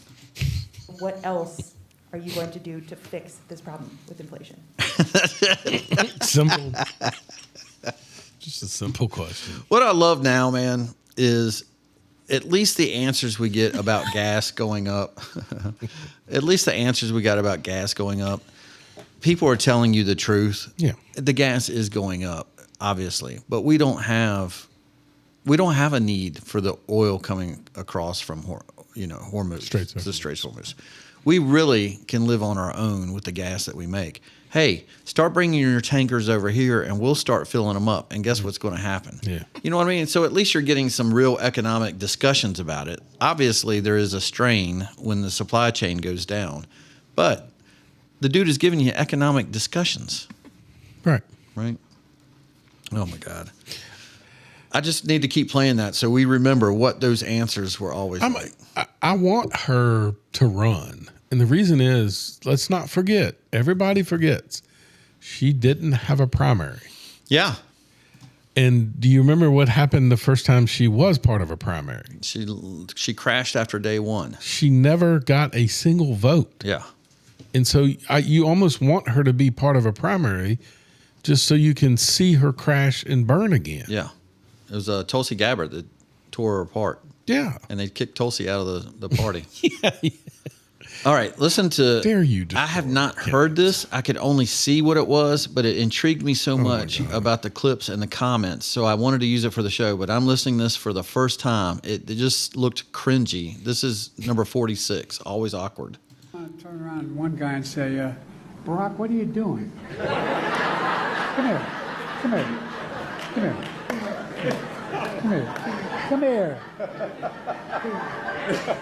Come here. I feel like he should be standing on the right and I should be standing on the left.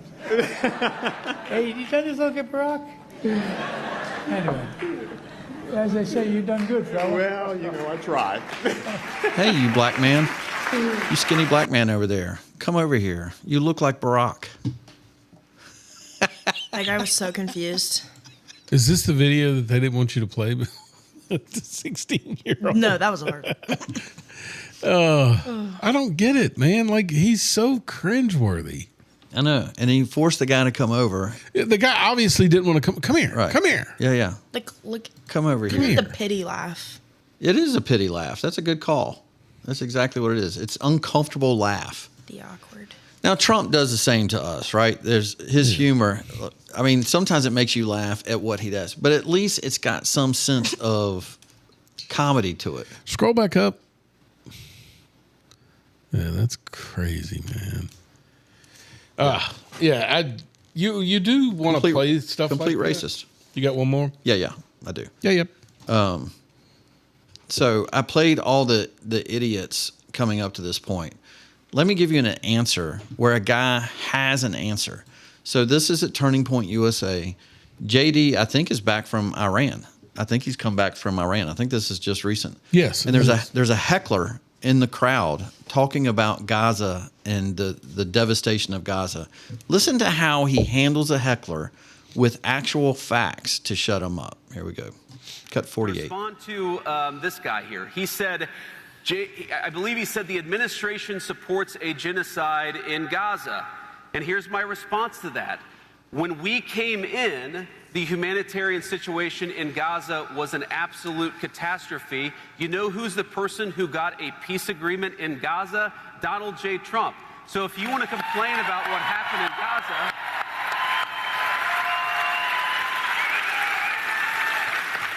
so if you want, sir, to complain about what happened in Gaza, why don't you complain about Joe Biden and the last administration? We're the administration that solved that problem. And by the way, not only was our administration like the administration that solved the problem, but the president. Excuse me, sir. Right now, you see more humanitarian aid coming into Gaza than it has any time in the past 5 years because we have taken that situation seriously. And that's one of the things that I'm proud of about our administration is whether it's there or Thailand and Cambodia, we have consistently tried as much as we can to solve these problems, not just complain about them like the guy who just ran away angry. I'm telling you, man. I mean, I love Trump. I can't wait till JD takes over. There's just something about a fight, though, man. What do you mean? It's not going to be easy. Well, I didn't say it's not going to be easy. No, I'm saying he has the answers the way we wish Trump would answer. Sure. And he has the policy that Trump does. And I loved his answer that he had this week about Iran. I don't know if Kevin is calling in. Is he? Not yet. Okay. It's on my sheet 6:45, so I just wanted to. Wait. Hanging around All right. like a loose tooth. I could do that with my back to her. Kevin. Oh, it's that guy We're getting really good at this. Mm-hmm. Kevin. Beep. Hey, I got some bad news for you. What's that? You're going to be my brother for the rest of our lives? No, if your segment continues, we've got to find a sponsor for it. A sponsor? Yeah, we have to have a sponsor to sponsor your segment. Especially if he's going to drive out to my wedding. Be my officiant. Oh, you're supposed to officiate. Yeah, when I get married, you're going to be my officiant. You're going to officiate her wedding. There's going to be a lot. The Swedish bikini girls, the Swedish bikini girls. I'm in. So that leads to, I was kidding about the sponsor, although it would be nice, but that leads to a good question. If we were looking for a sponsor to sponsor Kevin's segment, what type of sponsor would you want, Kevin, to sponsor your segment? Budweiser. That's a good answer. Okay. For some reason, I was thinking Bojangles, and I don't even know why, or Hardee's. Bojangles would be a good one, too. A suntan company. Gary's Garden Center. Yes. Yep. Paul Gary's Garden Center, 1525 Waterlick Road. We got petunias, we got azaleas, all little Gary. Oh, me. I love those commercials. How's your weekend? Oh, it was good. I actually won some money. Oh, you did? Oh, boy. Here we go. Yeah, I was coming back from Lincolnton and stopped by the casino, went to the kiosk and put $10 on my board. It ain't one that I kept faith in. Old Ty Gibbs. Oh, here we go. I swear. Why do we even do this? Did you do it? Yeah, I did it. You got a receipt? Brian thinks I don't win this stuff, but then I take pictures and send it to him, and then he's like, what are you doing? Hey, Well, why can't I come down there? You've done it once. But second of all, that what I'm saying is this is what always happens. We pick 3 drivers here on the show. Trent keeps track of Brian, all of that them. has no... And then you go and bet a different thing, style. and you come on. I told Good y'all point. I don't was see. right. Good point. Is Ty Gibbs on his picks from last week? Ty Gibbs is not. Thank you. So I'm not allowed to go do anything personally on my own. I have to run it through the podcast. That's not what we're saying. If you were so No, that's what you're actually saying. No. Emma, that's what he's actually saying, right? I can only go through the podcast to do a bet, but I can't go outside of it and do it on my own. If you thought, And if I do it on my own and I win, I'm not allowed to announce it on the podcast. Kevin, if you thought Ty Gibbs was going to win, why didn't you say that on the podcast? Because I have an option that I can make other picks on my own. I don't have to have your approval. I'm going to say that I sometimes bet more than the 3 that I have here because sometimes I get a hunch when I'm watching the damn race, and I'll bet 1 or 2 more, and Okay. none of the 5 win. This weekend, I'm going to bet 37 times. You'll lose a lot of money. Even if And it's okay. That's your prerogative. Like, you can do that. You don't have to stick to the 3 on the podcast. How much did you win with a $10 bet? $750. $750. Oh. Well, good for you. I'm happy for you, Kevin. Brian's not, because whenever something happens good to me, that is not true. That is not true. Criticize it all. That's when not I true. sent him the text message about me winning at the casino $19,000, he goes, "Well, that was old. That was from years ago." And No, I'm like, I did "Look not at say the that. date on First it." of all, you're making that up. And You're making that up. no, That's not no, the no. truth. You Trent, told me you should I won screenshot the text and $20,000. send it to you? Brothers. Oh God! Just stop. You don't have And to this- make it hold up. on, It's I'm not gonna true. go- All right. Trent, I'm going to text it to you. Podcasting, texting live. Here we go. Okay. Would y'all like to know how we did last week at Yes, the race? I want to know how we Yes. did on the podcast. As the podcast turns, last week I was the winner of the 3 of us. My total points were 26. My lowest guy was 13th, Chris Busher. Kevin came in second with 43 points, and Brian, you got brutalized. Your best racer was 13th. You ended up getting 70 points. I can't believe Josh Berry was second and ended up 32nd. That's crazy. He's had a real run. And Kyle Busch, man, that audio of the crew chief and the spotter, It's not good. going back and forth. Yeah. And Bush not adding anything until the end. He's done. What's the over under? Where do you think he's going to go? I have in my I mind. hope he goes. Like I where want to see. where do Kyle. you picture him going? I think he could end up back in the 48. That's what I think. Hendricks. Bowman. Yeah. Get rid of Bowman. That's definitely happening. That would be great. Then he will have raced for everybody, right? Except for Penske. Yeah, he hasn't raced for Penske. He raced for Gibbs. Yep. He's raced for Richard Childress. Mm-hmm. And then he would race for Hendrick. He's already raced for Hendrick. That's where he started his career. Oh, he did? The 5. I don't even remember that. Oh my God. Really? No, I don't remember that. Yeah, he was in the 5 car. Huh. Anyway, I had a better week, the best week. And so the total points now, I have 237. Kevin has 290. And Brian, you have 359. Okay. That's the total season points so far. All right, where are we at this week? Kansas. We're at Kansas this week. So, Brian, do you want to go first since you complained that we would pick somebody that you want? Yep. I've got my picks all ready. I'm taking Chris Busher. Mr. Busher. William Byron. Oh, man. That's come out of nowhere. And Joey Logano. He's kind of disappeared the last few weeks. Joey? Yeah. Yeah, he got back up in the, I think, top 10 this week, right? Didn't he finish in top 10 this week? I don't know. I didn't see it all. Who you got, Kevin? Or do you want me to go?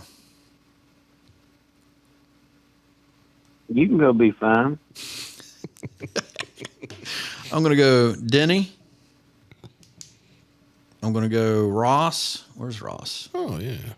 Ross is down. I want to see if it's a long shot for Ross. Ross is plus 5,500. That's almost long shot. And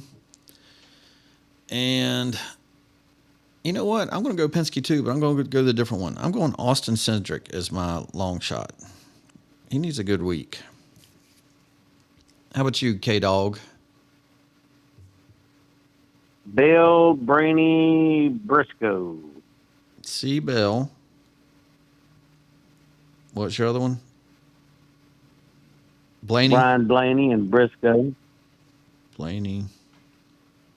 Who's your long shot? Briscoe. He's kind of, Chase has fallen off a little bit, hasn't he? Yeah. Yeah. Let's see. Way back in the 30s. So you have the guy that is ranked 3rd. You have the guy that's ranked 4th, and you have the guy that's ranked 6th. He's not quite understanding that we pick. one favorite. We picked I'm not arguing Hold with him. on a second. one in the middle, Hold on. one in I the wanna get middle, this and straight. one long shot. You're going by somebody that is somewhere else making their point while we're on a podcast giving our predictions, but you're going to take another person's prediction over. When was the last time Briscoe won a race? And if you're going to Daytona? have somebody else predict somewhere else against you, like what? You're basing your facts on somebody else's opinion. I tell you, Camelo. I tell you, there's a middle of the pack guy that might be decent. As I'm looking at this list, Hocevar is just routinely better and better all the time. Yeah, I might put money on him outside the three that I just chose. Here's what don't do that. You're gonna be party fouling, podcast fouling right there is going on. 101. Oh my God! Hey, it's a story that nobody talks about. It's and what cracks me up is other drivers talk about this guy as being a phenomenal race car driver, but he never gets a chance to be in a good car. Do you remember Parker Rexloff? He was the guy who pushed, Burton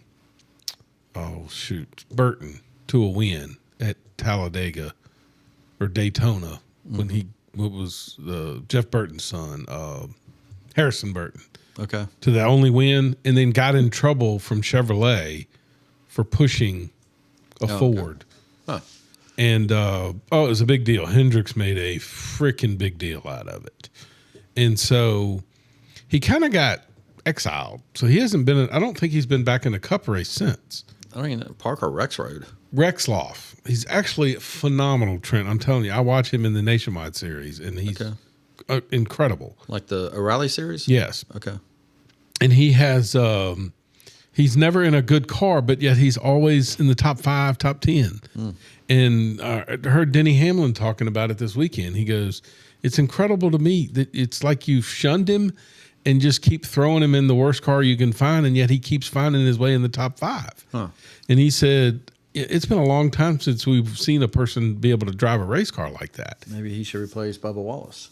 That's what I'm saying. You are an owner. Put him in one of your cars. Yeah. How about Riley Herbst, who hadn't won anything? True.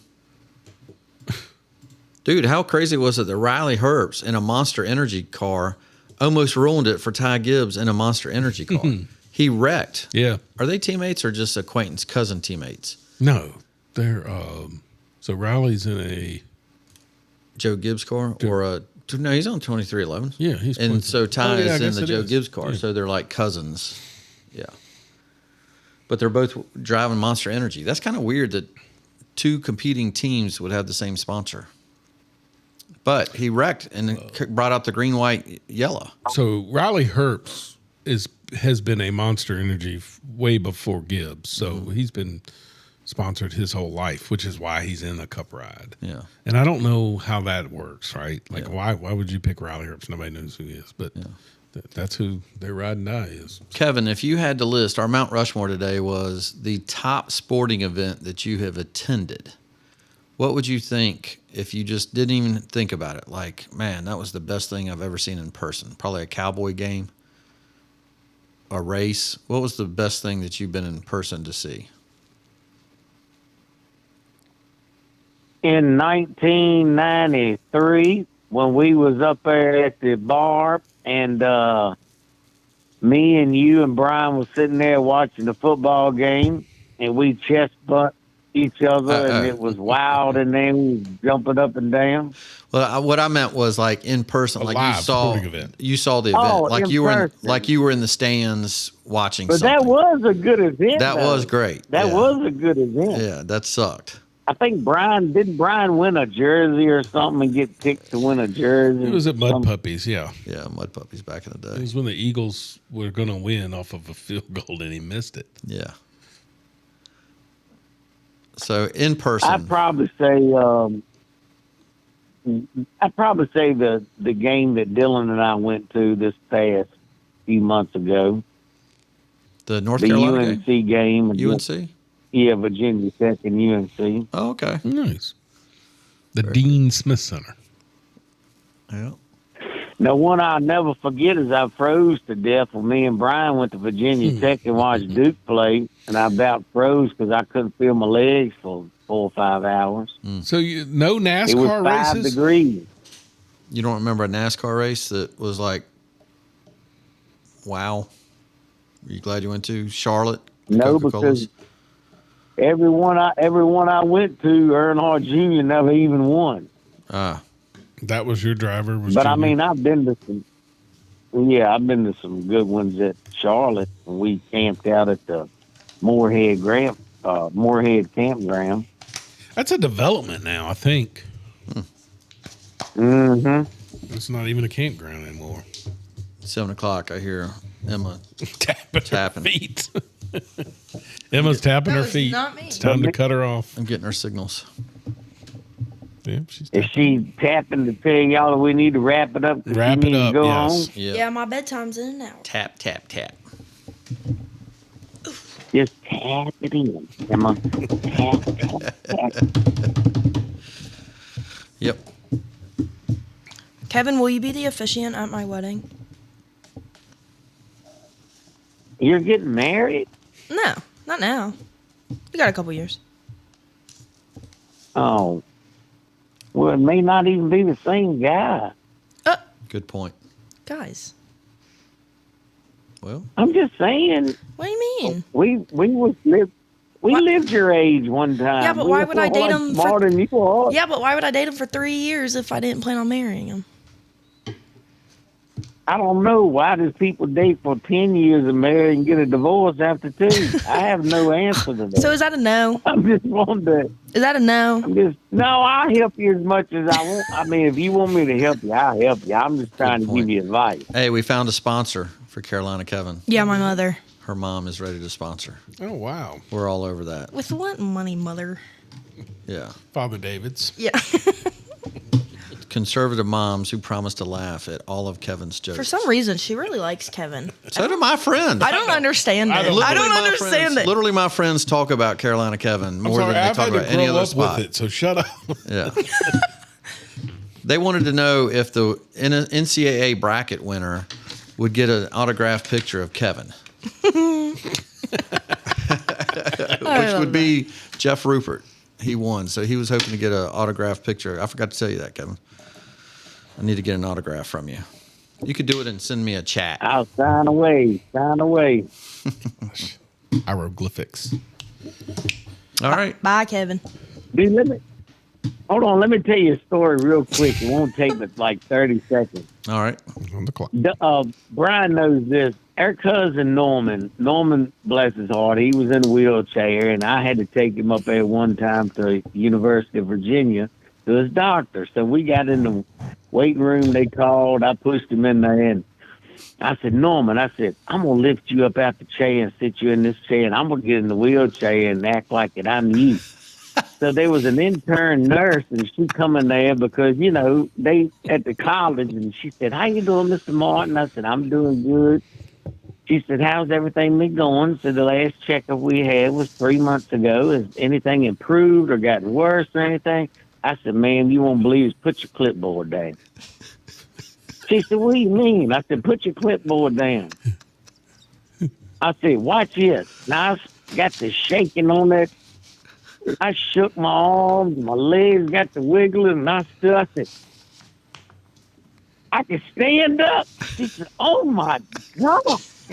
And Norman said, I know, ma'am, it's a miracle. He's walking. He can stand up, too. It's awful. She said, oh, my word, I got to go get the doctor. He's coming in. He said, what in the world's going on here? I said, doctor, I can feel my legs. I can stand up. He said, oh, my goodness. Mr. Martin, what has changed? I said, just me and him. I put him over there. I'm his cousin. God, that is so mean. Oh, my God, that is awesome. My man. That's what you get when you sponsor Carolina Kevin. That's right. More bang for the buck. Yeah. Oh, butter. Well, what'd you do? No. She didn't record it. What? I'm just kidding. The full 2 hours. Anyway, so to end the show today, dude, there's I think this is the shorter part of the clip. AI music to me is getting to where it's pretty freaking good. I know. And on TikToks, this is a truck driver, and he was promoting this sound. Okay. And he reminds me of Donnie Scrivener, the guy that I worked with at H&P. H&P, yeah. And dude, I just love music. I love that people can put this together now. I think it's fake music. I think it's AI music. Okay. I hope everybody enjoys it. Yep. We will see you next week. Go to at LLH_podcast. Yep. On Subscribe. YouTube, hit the subscribe button. Check us out on TikTok. Go watch got Brian. a video. Yep. We got a video climbing right now. I'm hot on your heels, Trent. Nice. Trent's video on Instagram is almost at 1 million. Isn't that crazy? He's gotten like 200 But Instagram views. doesn't count. You got a ways to go. Why? Yes, it does. I'll go find them. I'm going to add them up. All right. See you next week. Hope everybody enjoys this.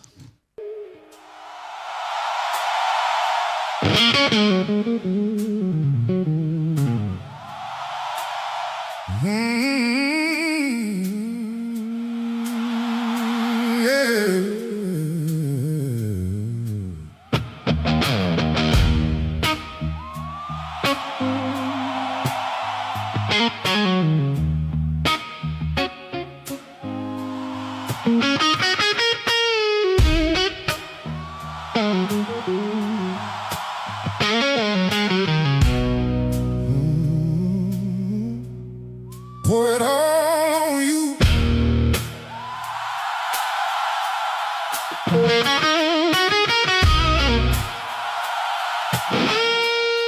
Pour it all on you.